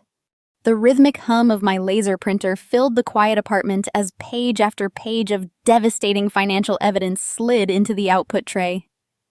I collected the warm paper, methodically organizing the documents into clear plastic sleeves.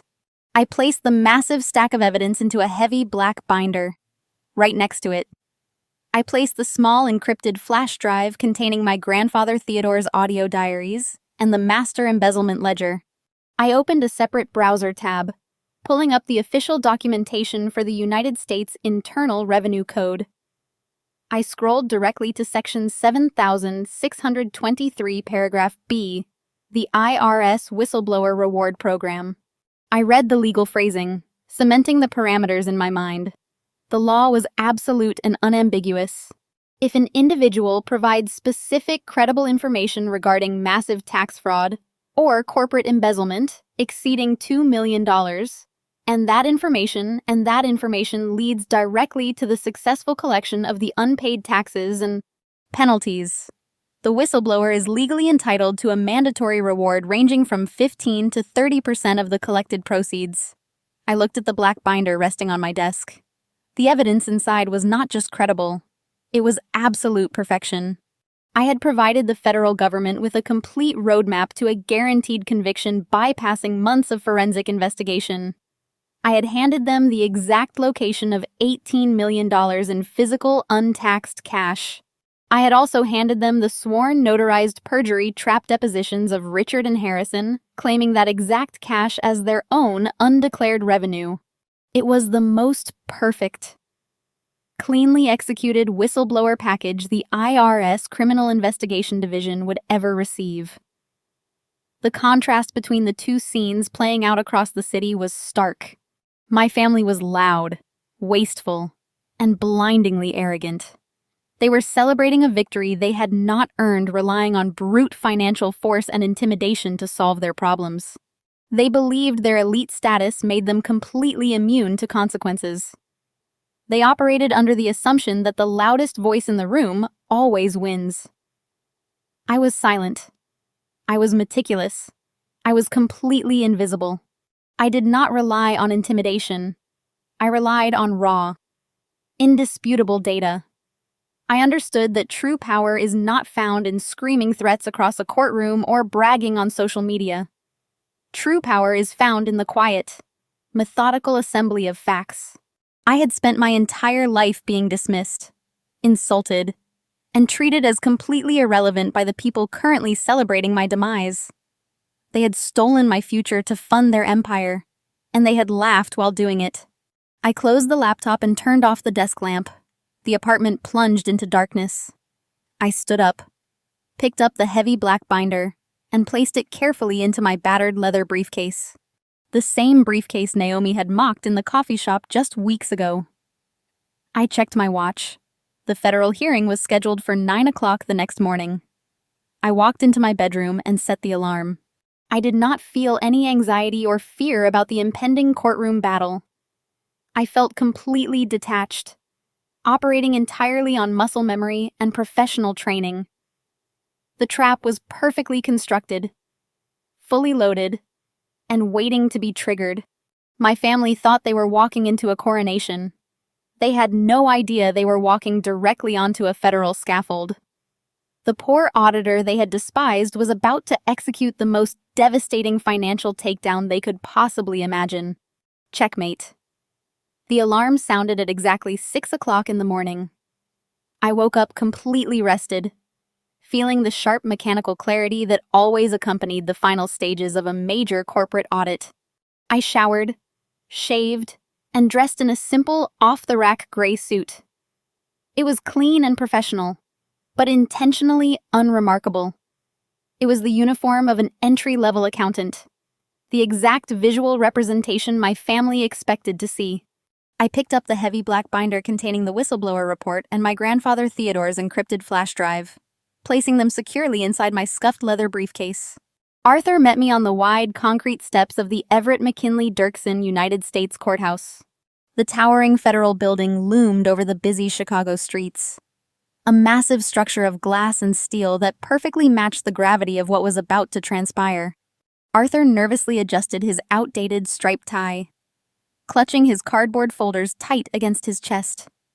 He looked thoroughly intimidated by the federal jurisdiction, shifting his weight from foot to foot as commuters rushed past us. I simply nodded to him, keeping my expression entirely neutral, and we walked through the heavy security revolving doors. The contrast in our arrivals could not have been more striking. 10 minutes later, My family made their grand entrance. A fleet of 3 black chauffeured SUVs pulled up to the curb outside the courthouse. Richard, Patricia Harrison, and Naomi stepped out, moving with the coordinated arrogance of royalty arriving at a coronation. They were flanked by Sterling and a small army of junior corporate litigators. Richard wore a bespoke Italian suit that likely cost more than Arthur made in an entire year. Harrison sported a heavy gold Rolex that glinted under the harsh lobby lights. A bold display of the phantom wealth he was desperately trying to protect. Patricia and Naomi were draped in designer coats and carried luxury handbags, projecting an image of absolute financial invincibility. They walked through the marble corridors of the federal courthouse as if they owned the building, completely unaware that they were marching directly toward their own financial execution. We converged in the wide, echo-heavy hallway just outside courtroom 24B. I stood near the heavy oak doors with Arthur, who was anxiously reviewing his procedural notes one last time. The family's legal entourage swept down the corridor, their expensive leather shoes clicking aggressively against the polished stone floor. Naomi led the charge. As she passed me, she abruptly veered to her left, executing a perfectly calculated aggressive shoulder bump that nearly knocked me off balance. She stopped abruptly, letting out an exaggerated gasp of mock horror. She reached up with a manicured hand and vigorously brushed off the shoulder of her designer jacket, acting as if my cheap gray suit had somehow contaminated her expensive fabric. She looked me up and down with an expression of pure, unfiltered disgust, her eyes lingering mockingly on my battered leather briefcase. "Watch where you are walking, Ethan," Naomi said, her voice carrying loudly down the corridor to ensure her entire legal team heard the insult. "You should really try to preserve that cheap suit. You are going to need to return it to the discount rack when this is over. After the judge forces you to hand over the Gary property today, you will be completely bankrupt. You are not even going to be able to afford the bus ticket back to your pathetic little apartment. Maybe if you beg, Harrison will toss a quarter into your coffee cup on our way out." Harrison chuckled loudly, adjusting his gold watch with a smug, self-satisfied smirk, clearly relishing the sight of his youngest son being publicly humiliated by his daughter-in-law. Patricia did not even look at me. She simply checked her reflection in the glass of a nearby display case, completely indifferent to my existence. Arthur stepped forward, his face flushed with indignation, ready to defend me against the blatant harassment. I placed a firm hand on his arm, silently stopping him. I did not engage. I did not defend my suit or my finances. I looked directly into Naomi's eyes and delivered a slow, knowing smile. The absolute lack of fear in my expression caused her smug grin to falter for just a fraction of a second. She scoffed, turning on her designer heels, and followed her husband through the heavy wooden doors. They had just delivered their final insult, completely blind to the fact that I was already holding the match to their entire empire. We entered courtroom 24B. The space was intimidating, lined with dark wood paneling, and featuring a massive elevated bench for the federal magistrate. I took my seat at the defense table next to Arthur. We looked utterly outgunned. The plaintiff's table was crowded with Sterling and his team of corporate sharks, their mahogany desk covered in thick legal binders and polished laptops. Richard and Harrison sat directly behind their lawyers in the gallery's front row, leaning forward with eager anticipation. Naomi and Patricia sat next to them, whispering confidently and pointing occasionally toward our side of the room. A heavy silence fell over the room as the side door opened. The bailiff announced the arrival of the federal judge. Everyone in the room rose to their feet. The judge was a stern, no-nonsense federal magistrate with a reputation for zero tolerance regarding corporate deceit. He took his seat at the high bench, adjusted his reading glasses, and brought his heavy wooden gavel down with a sharp, resounding crack that echoed through the vast courtroom. "Please be seated," the judge commanded. He opened the thick case file on his desk, his eyes scanning the preliminary documents. We are here for the preliminary hearing regarding the civil asset dispute filed by the plaintiffs against the defendant. Counsel, are we ready to proceed? Sterling stood up immediately. Buttoning his suit jacket, he projected an aura of supreme, absolute confidence. He shot a brief, pitying glance toward my table. Looking at Arthur and me as if we were a minor annoyance he was about to swat away. The tension in the courtroom reached its absolute peak. My family leaned forward in their gallery seats, practically vibrating with excitement, ready to watch their high-priced lawyer completely crush the poor auditor. I rested my hand lightly on top of my battered leather briefcase. My heart rate was slow and steady. Sterling took a deep breath, stepped out from behind the plaintiff's table, and confidently approached the center podium, completely unaware that he was about to step directly onto a federal landmine. Donovan adjusted his posture at the center podium, projecting polished authority. He cleared his throat, launching an opening statement designed to steamroll over Warren and me. He spoke eloquently about corporate assets and the necessity of judicial intervention to recover stolen family funds, painting Richard and Harrison as victims of a rogue grandfather and a greedy son. Before Donovan could transition into his aggressive demand for an immediate summary judgment, the judge raised his hand. The sharp and sudden gesture brought the highly priced litigator to an absolute dead halt. The judge leaned forward over the heavy oak bench. The courtroom fell utterly silent. The magistrate had read the preliminary filings, and his expression was devoid of sympathy. He stated that the claims presented in the lawsuit were highly irregular, finding $18 million in physical currency hidden inside a foreclosed property bordered on the extraordinary. Therefore, he declared he would not rely solely on the rhetorical flourishing of legal counsel. He required direct sworn confirmation from the plaintiffs themselves before entertaining any asset transfer. The judge bypassed Donovan entirely and addressed Richard and Harrison directly, instructing them to stand. The sudden shift in protocol caught Donovan off guard, but he gestured for his clients to rise. Richard stood up first, proudly buttoning his tailored suit jacket with absolute entitlement. Harrison followed, mimicking his father's arrogant posture. They walked up to the plaintiff's table, looking at the judge with supreme confidence. They believed this was merely a procedural hoop to jump through before claiming their prize. The court clerk approached them requesting they raise their right hands. Richard and Harrison complied without hesitation. They swore the standard oath binding themselves to tell the whole truth under the severe penalty of federal perjury. The judge fixed his stern gaze upon them, his voice echoing loudly. He asked them to confirm the core assertion of their lawsuit. He required them to state unequivocally that the $18 million in physical cash, located at the specified property address in Gary, was the exclusive undeclared corporate revenue of their investment firm. The silence in the room was absolute. Donovan gave a slight nod of encouragement to his clients. Richard did not waver. He spoke with the commanding voice he used in corporate boardrooms.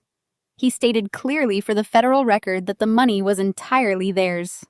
He claimed it was operational capital that Theodore had wrongfully concealed. Harrison, eager to cement his salvation, immediately backed his father up.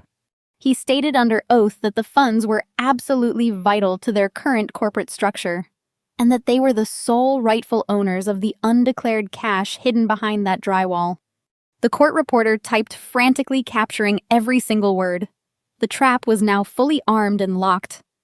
They had just legally claimed ownership of untaxed embezzled funds in front of a federal magistrate. The judge nodded slowly, making a final note before turning his attention across the room. His piercing gaze landed directly on me and my sweating lawyer. The judge asked Warren if the defense had prepared a response to this extraordinary claim. He asked if we intended to contest the plaintiff's sworn assertion that the money belonged to their corporate entity. The atmosphere in the gallery shifted instantly into quiet, vicious anticipation. I could feel the eyes of my family burning into the back of my head. Naomi leaned forward in her leather seat, a triumphant and cruel smirk stretching across her face. Patricia crossed her arms, looking at me with cold satisfaction. Richard and Harrison remained standing, looking down at me as if I were an insect they were about to crush. They fully expected me to put up a pathetic, desperate fight for the house. They anticipated that Warren would stutter through a weak legal defense. They wanted the satisfaction of watching the federal judge publicly reprimand me, strip away the deed to the property, and throw me out of the courtroom with absolutely nothing. They were ready for the glorious climax of their smear campaign. Warren nervously gathered his cardboard folders, preparing to stand up and deliver the standard procedural defense we had discussed. I reached out and clamped my right hand over Warren's forearm. The grip stopped him dead in his tracks. He looked at me, confusion flashing across his face. I shook my head once, a silent command to stay seated. The courtroom watched in breathless silence as I stood up from the defense table. I stood perfectly straight, squaring my shoulders, and projecting an aura of absolute control.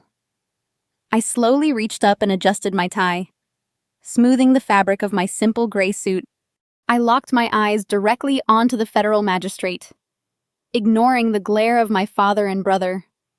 When I spoke, my voice rang out with chilling clarity, carrying easily to every corner of the large room. "Your Honor," I stated clearly, measuring each word with the precise calculation of an auditor delivering a final report. "I do not contest their claim. In fact, I completely agree that the $18 million belongs entirely to them." A profound, stunned silence slammed into the courtroom. The triumphant smirk instantly vanished from Naomi's face. Patricia uncrossed her arms, her posture stiffening in sudden alarm. Richard and Harrison exchanged a rapid, highly confused glance. Donovan actually took a step back from the podium, his brow furrowing as he tried to process this incredibly jarring deviation from his legal strategy. The narrative they had built completely evaporated in an instant. They were entirely bewildered. Why was the resentful, estranged son giving up his golden ticket without throwing a single punch? Why was he eagerly agreeing with their fabricated story? The sheer lack of resistance terrified them far more than any aggressive legal defense ever could. They had walked into a war zone, but the enemy was handing them the victory flag. They did not yet realize that the flag was attached to a grenade. The judge stared down at me from the high bench, his bushy eyebrows knitting together in deep, profound confusion. He had presided over federal civil asset disputes for decades, and defendants simply did not surrender $18 million without a brutal, protracted fight. Donovan, the lead litigator for my family, recovered quickly from his initial shock. He immediately seized what he believed was an unconditional surrender. He slapped his hands down on the polished mahogany plaintiff table, puffing out his chest, and demanded that the court immediately enter a summary judgment in favor of his clients. He requested an emergency injunction to grant Richard and Harrison immediate, unrestricted access to the Gary property so they could retrieve their corporate funds before the close of business. I let Donovan finish his arrogant demand. I let the heavy silence hang in the courtroom for several seconds, ensuring every single person in the room was hanging on my next move. Then I reached down and popped the brass latches of my battered leather briefcase. The sharp metallic clicks echoed loudly in the quiet space. I reached inside and retrieved a thick, heavily bound document enclosed in a transparent, tamper-evident envelope. Stamped directly onto the front cover in dark, commanding ink was the official seal of the United States Department of the Treasury. I held the document up high so the judge, the opposing counsel, and my entire family sitting in the gallery could clearly see the federal emblem. I handed the sealed package to the bailiff, who promptly carried it up the steps to the judge's bench. "Your Honor," I said, my voice cutting through the tense air of the courtroom. "While I absolutely concede that the physical cash belongs to my father and brother, I cannot facilitate the transfer of those assets today or ever." Donovan scoffed loudly, adjusting his silk tie with a sneer of contempt. "You just conceded ownership. Ethan, you have no legal standing to withhold the funds. The court must compel you to hand over the keys to the property immediately." "I cannot hand over the keys. Counselor," I replied, turning my head to look directly into my father's eyes. Because I no longer possess them. I took a slow, deliberate breath, shifting my posture from a defensive defendant to a licensed professional delivering a final audit report. However, as a licensed financial auditor, I continued projecting my voice so it reached the back row where my mother and sister-in-law were sitting. The moment I discovered $18 million in undeclared vacuum-sealed cash hidden inside a structural wall, I was legally obligated to report it. To do otherwise would be a severe violation of my fiduciary duty and a federal crime. I did not touch a single bill. I did not spend a single cent. Instead, I secured the perimeter, installed surveillance, and spent my unpaid suspension compiling a 500-page forensic accounting report. The smug confidence completely vanished from Donovan's face. He froze in place, his elite legal instincts suddenly screaming that he had just driven his clients directly into a fatal, inescapable ambush. 2 weeks ago, I announced, enunciating every syllable with chilling clarity, I turned the property, the security footage, and the comprehensive whistleblower report directly over to the Internal Revenue Service Criminal Investigation Division and the Federal Bureau of Investigation. The atmosphere in the courtroom shattered. It was a visceral, physical collapse of the entire reality my family had constructed. The color drained so rapidly from Harrison's face that his skin took on a sickly, translucent gray hue. His mouth opened wide, but his vocal cords completely seized. He looked like a man who had just been shoved out of an airplane without a parachute. He realized in a fraction of a second that the midnight raid, the security cameras, the psychological warfare at the coffee shop, it had all been a carefully calculated distraction to keep them focused on me while the federal government quietly built an airtight criminal case. Richard, the untouchable patriarch of the family empire, physically crumbled. He gripped the heavy edge of the plaintiff table, his knuckles turning stark white as his knees buckled beneath him. He sank heavily into his leather chair, the breath rushing out of his lungs in a ragged panic wheeze. The immense gravity of his sworn testimony crashed down upon him. He had just spent an hour legally binding himself to the stolen money. He had provided forged ledgers to the court. He had brought a high-profile legal team into a federal building to demand the return of funds he had explicitly hidden from the federal government. In the gallery, Naomi dropped her designer handbag. It hit the floor with a heavy thud, spilling her keys and expensive cosmetics. She pressed both hands over her mouth, her eyes wide with absolute unfiltered terror. She was a real estate broker who dealt in high-value contracts. She knew exactly what federal asset forfeiture meant for her lavish lifestyle and marital assets. Patricia simply sat frozen, her perfect posture rigid, completely incapable of processing the fact that her elite, flawless family was currently disintegrating in a public forum. Donovan, the catastrophic, career-ending magnitude of the perjury trap his clients had just sworn themselves into, began frantically whispering to his junior partners. He was desperately trying to figure out if he could retract their sworn statements. But the court reporter had already typed every single word. The judge was already breaking the seal on the Treasury document, his eyes scanning the official federal seizure notices with a grim expression. I stepped out from behind the defense table. I did not look at my lawyer. I did not look at the judge. I walked to the center aisle, standing directly between my father and my brother. I looked at the two men who had stolen my future, mocked my poverty, and tried to destroy my life to protect their bottomless greed. Thank you, Richard. Thank you, Harrison, I said, my voice ringing with total uncompromising victory. Thank you for confirming under oath on the official federal record that this untaxed embezzled money is entirely yours. You just saved the federal prosecutors months of rigorous trial work. Harrison let out a choked, terrified sob. Richard stared blankly ahead, completely paralyzed by the sheer magnitude of his defeat. the federal agents waiting outside in the hallway. I concluded, turning my back on them and walking back to my seat. Will be absolutely thrilled to hear it. I walked back to the defense table and stood beside Arthur.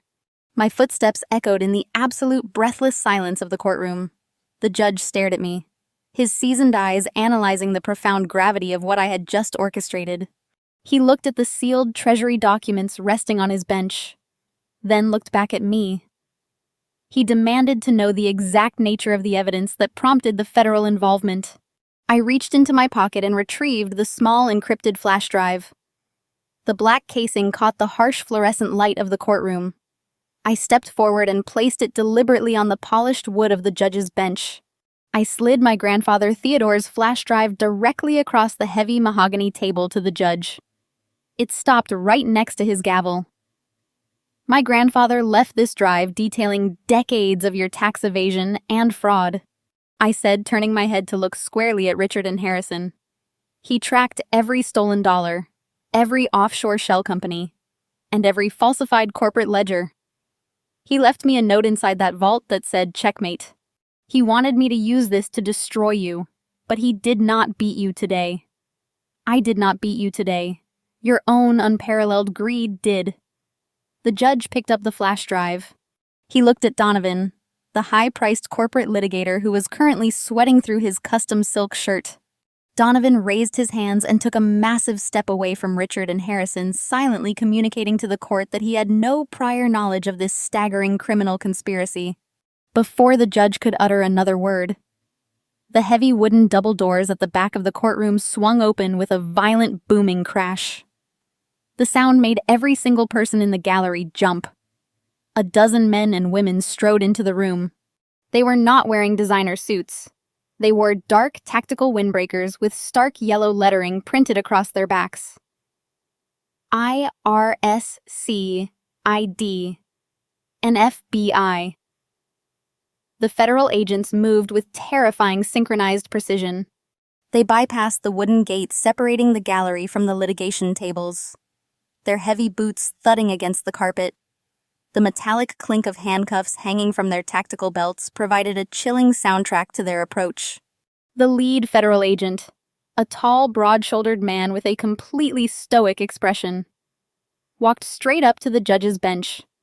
He flashed a golden badge and handed over a thick stack of federal arrest warrants and asset seizure authorizations. The judge reviewed the top page, gave a curt nod of approval, and gestured toward the plaintiff table. The coordinated sting operation was flawlessly executed. The agents surrounded Richard and Harrison, physically blocking any possible avenue of escape. Richard and Harrison, the lead agent announced, his voice carrying the absolute authority of the United States government. You are under arrest for federal tax evasion, wire fraud, conspiracy to commit corporate embezzlement, and perjury. Place your hands behind your backs immediately. Utter unmitigated chaos erupted inside the federal courtroom. The carefully maintained facade of elite, untouchable wealth instantly dissolved into a pathetic display of primal panic. Harrison completely shattered. The arrogant investment director who had mocked my cheap briefcase and threatened me in coffee shops let out a high-pitched guttural wail. He collapsed to his knees right there on the courtroom floor. Tears streamed down his face, ruining his expensive skin cream. He threw his hands up in the air, frantically begging the federal agents and the judge for mercy. He sobbed uncontrollably, screaming that he was just following orders, that it was all his father's idea, desperately trying to throw Richard under the bus to save his own skin. The agents ignored his pathetic crying, roughly grabbing his arms and snapping the heavy steel handcuffs tightly around his wrists. Richard reacted with a completely different brand of desperation. The patriarch of the family empire wildly attempted to backtrack his own sworn testimony. He slammed his hands against the table, screaming at the judge that he had lied. He frantically yelled that the $18 million was not his, that he had never seen the money, and that he had committed perjury just to win the civil lawsuit. It was a fatal, catastrophic legal error. In his blind panic to escape the tax fraud charges, He was loudly confessing to a separate federal felony on the official court record. The judge watched him with absolute disgust. Two agents grabbed Richard, twisting his arms behind his back and cuffing him as he continued to scream nonsensical, contradictory denials. In the gallery, Naomi realized with horrifying clarity that her lavish high society lifestyle was completely over. The federal asset freeze under the RICO Act meant every mansion, every luxury car, and every bank account attached to her marriage was instantly gone. Survival instinct kicked in, overriding any sense of loyalty. She frantically pulled her smartphone out of her designer handbag with shaking fingers. She dialed her personal attorney, screeching into the receiver at the top of her lungs. She demanded that he initiate an emergency divorce filing immediately, screaming that she needed to sever all legal ties to Harrison and protect her personal real estate assets before the federal government seized everything she owned. Her voice was shrill and desperate, echoing off the high ceiling of the courtroom as she paced back and forth in a blind panic. Patricia sat completely paralyzed in the front row of the gallery. The shock of watching her wealthy, powerful husband and her golden child son being hauled away in handcuffs had induced a catatonic state. Her eyes were wide and vacant, staring blankly at the polished wooden floor. She could not comprehend how their elite, untouchable family had been utterly dismantled in a matter of minutes. I stood calmly at the defense table, watching the federal agents march Richard and Harrison down the center aisle. Harrison was still weeping loudly, dragging his feet completely broken. Richard kept his head down, the reality of decades in federal prison finally settling into his mind. They walked right past me. Neither of them looked up. They were entirely destroyed. The courtroom, once a stage for their arrogant posturing, had become the site of their ultimate ruin. I adjusted my simple gray suit, picked up my battered leather briefcase, and turned to Arthur, who was staring at the scene in absolute awe. I had told him we were not fighting a war, but facilitating a surrender. He finally understood exactly what I meant. The trap had worked perfectly, and the auditor's ledger was finally balanced. I took a deep breath of the air inside the courtroom, feeling a profound sense of closure. The heavy burden of their endless expectations, their relentless cruelty, and their insatiable greed had completely evaporated. They had spent my entire life to convince me that I was a failure, a man with zero vision who would never amount to anything. Yet here I was, standing tall and free, while they were being escorted out the door in shackles. Donovan, their highly paid corporate litigator, hastily packed his expensive leather bags. He did not look at Naomi or Patricia. He simply rushed out of the side doors, eager to distance himself from the toxic fallout of a federal criminal investigation. His massive legal fees would likely remain unpaid, another casualty of the family's total financial collapse. The judge banged his gavel one final time, officially dismissing the civil lawsuit with prejudice, and formally remanding the evidence to the federal authorities. The echo of the gavel was the final punctuation mark on my family's legacy. I turned around and walked down the center aisle, stepping out into the bright sunlit corridor of the courthouse, leaving the utter chaos and destruction entirely behind me. Naomi stood in the gallery, her manicured fingers gripping her phone with enough force to turn her knuckles stark white. She was screaming at her private wealth manager, demanding an immediate total liquidation of all her marital assets, and an emergency wire transfer to an offshore holding account. She was a high-end real estate broker who understood exactly how quickly federal asset forfeiture could annihilate a luxury portfolio. She thought her speed and elite connections could outrun the government. A female federal agent detached herself from the main arrest unit and walked directly up the center aisle toward Naomi. The agent did not raise her voice. She did not draw a weapon. She simply reached out and firmly pressed her hand down on Naomi's phone, lowering it from her ear. The agent looked Naomi dead in the eye and delivered the fatal blow to her elite existence. She informed Naomi that attempting to move capital was completely useless. At exactly 8 o'clock this morning, under the Racketeer Influenced and Corrupt Organizations Act, Federal warrants had been executed across the entire banking network. Every single corporate account, personal checking account, investment portfolio, and real estate holding attached to her marriage had been frozen. There were no hidden funds left. There were no emergency offshore wires. The luxury vehicles, the suburban mansion, the designer wardrobes. Everything was now effectively property of the United States government pending a massive criminal investigation. The phone slipped from Naomi's trembling fingers and clattered against the wooden floorboards. The fierce, untouchable arrogance that had defined her entire personality vanished. Her knees gave out and she slumped back into the hard wooden gallery bench, her mouth open in a silent scream of absolute financial terror. She was left with nothing but the expensive dress on her back. Beside her, my mother, Patricia, finally broke. The catatonic shock wore off, replaced by raw, visceral devastation. She collapsed forward into the seat in front of her, burying her face in her arms and wailing. It was a loud, ugly, agonizing sound that echoed off the high-vaulted ceilings of the federal courtroom. She watched through streaming tears as the federal agents firmly grabbed her husband and her golden child son, twisting their arms behind their backs. The metallic click of the heavy steel handcuffs snapping shut around Richard's and Harrison's wrists was the loudest sound in the room. It was the definitive sound of an empire falling. Richard's shoulders sagged, the fight completely drained from his body. The imposing, ruthless patriarch was reduced to a frightened, broken old man in a tailored suit. Harrison was still weeping, his chest heaving with violent sobs as an agent forcibly marched him down the center aisle. He looked at me as he passed by the defense table, his eyes silently begging for a mercy he had never once shown me. I did not blink. I did not offer a single ounce of sympathy. I watched them walk out the heavy wooden doors, flanked by federal agents, their freedom gone forever. I picked up my scuffed leather briefcase from the defense table. My unassuming attorney was still staring at the empty doorway in a state of profound shock. I thanked him for his procedural assistance, shook his hand, and walked out of the courtroom. No federal agent stopped me. No one asked me any questions. I walked straight past the security checkpoint, pushed through the heavy glass doors of the courthouse, and stepped out into the bright, crisp Chicago afternoon.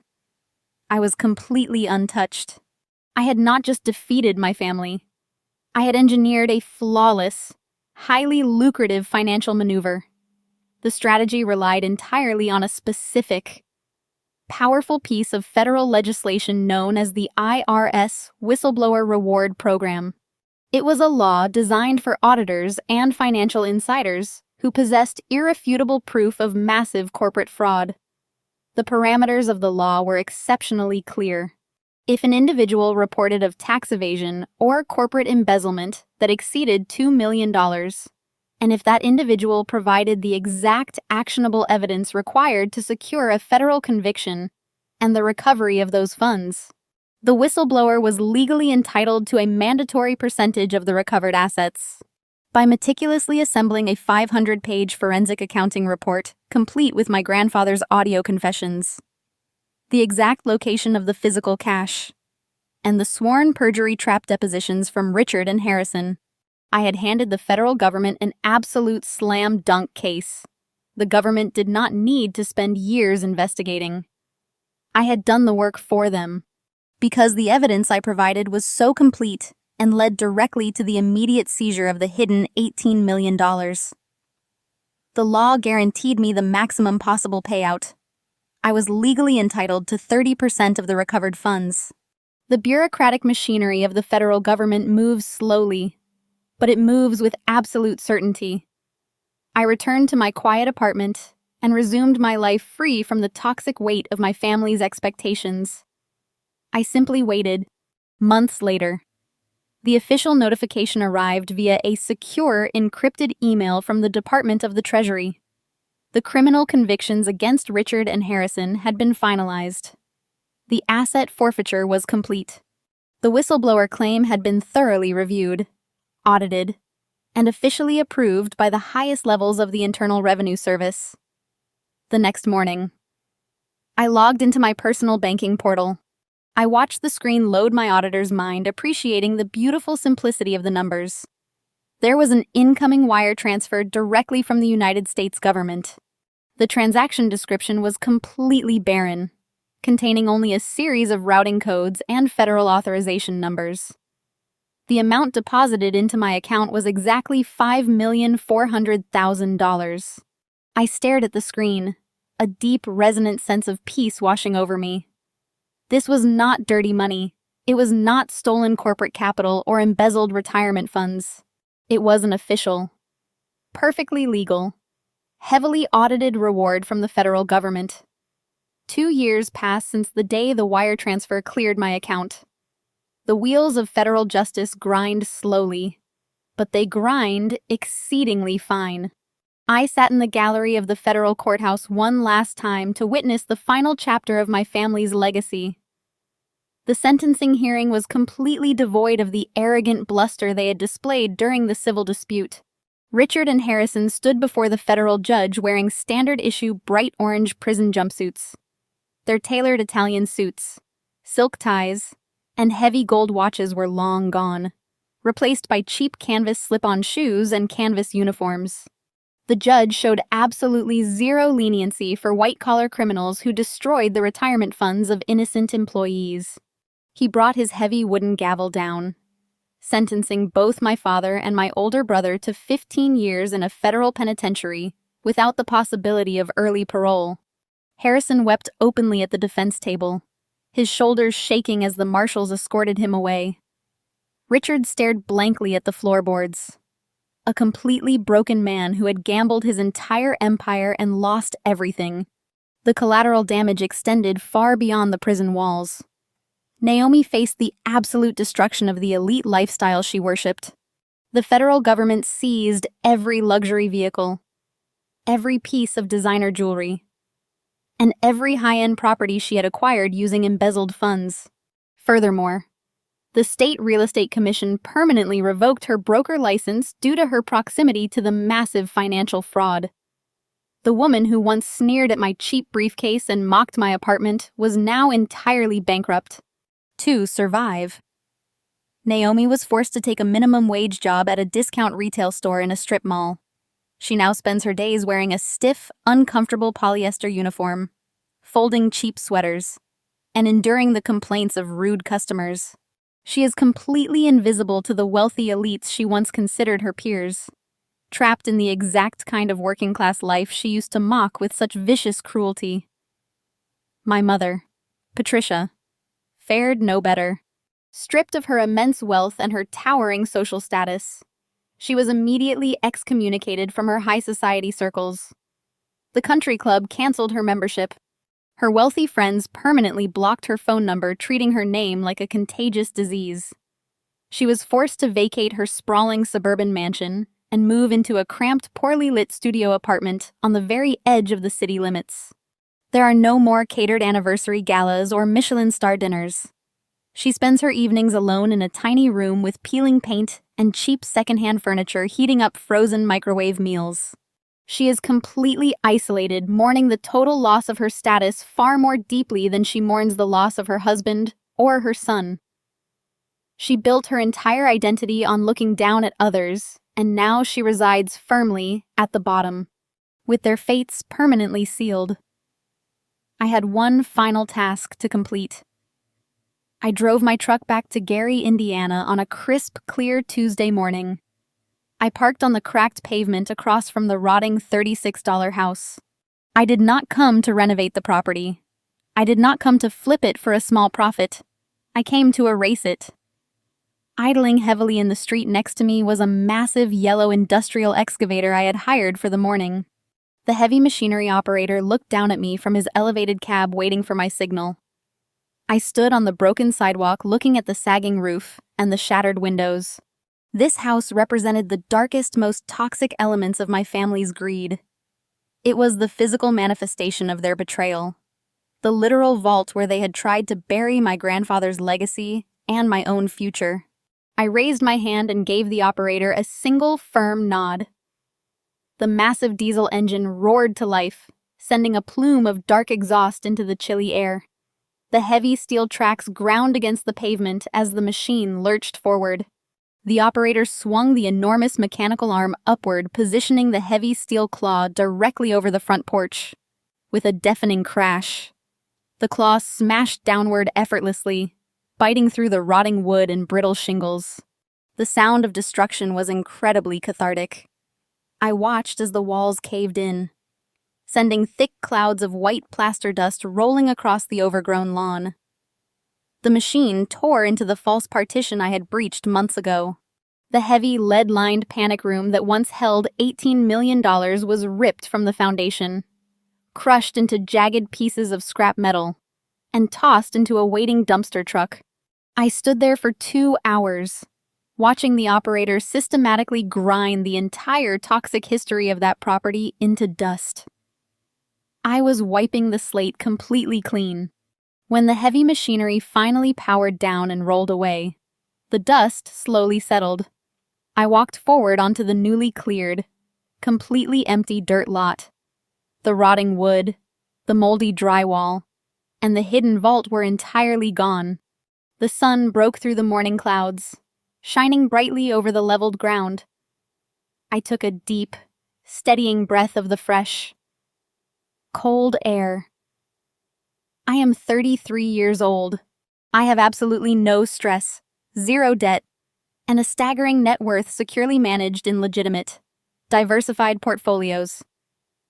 My professional reputation is completely bulletproof, elevated to legendary status within the financial auditing community. I did not win by playing dirty. I did not resort to illegal tactics, physical threats, or underhanded manipulation. I won by playing strictly by the rules. I used my family's staggering arrogance, their blatant criminality, and their bottomless greed as the ultimate weapons against them. Some people think they can use money and power to crush the truth, but sometimes all it takes is $36 a sledgehammer, and the patience to watch them dig their own graves. Have you ever watched a toxic person fall into a trap of their own making? Tell me your story in the comments. The story of the $36 foreclosed house and the hidden $18 million vault offers a profound lesson on the nature of true vindication. Real power does not roar. It observes, calculates, and waits. Throughout the narrative, the protagonist's family relies entirely on the superficial weight of their wealth, their elite social status, and their loud, aggressive intimidation tactics to crush him.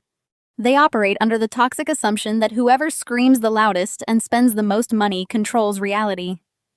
However, Ethan's ultimate triumph demonstrates a powerful truth: unwavering integrity and cold, methodical logic will always outmaneuver arrogant corruption. When faced with intense emotional abuse and deep familial betrayal, the natural human instinct is to react impulsively, to scream back, to seek immediate revenge, or to compromise one's own moral compass just to level the playing field. Ethan defies this expectation completely by stepping back and viewing his family's cruelty through the detached, analytical lens of a professional auditor. He absolutely refuses to give them the emotional reaction they so desperately crave. Instead, he uses their greatest weakness, their blinding greed and unshakable superiority, complex as the precise instrument of their destruction. He never breaks the law or lowers himself to their level of deceit. He simply fortifies his own position, follows the federal rules, and allows their monumental hubris to lead them directly into a perjury trap of their own making. This narrative powerfully reminds us that we do not need to fight toxicity with more toxicity when dealing with manipulative individuals who constantly try to erase your worth. The most devastating response is not a screaming match, but absolute quiet success built on an unshakable foundation of truth. You preserve your own peace by letting the corrupt dig their own graves. If you are currently facing toxic individuals in your own life, step back from the emotional chaos. Protect your peace and start building your own undeniable success today.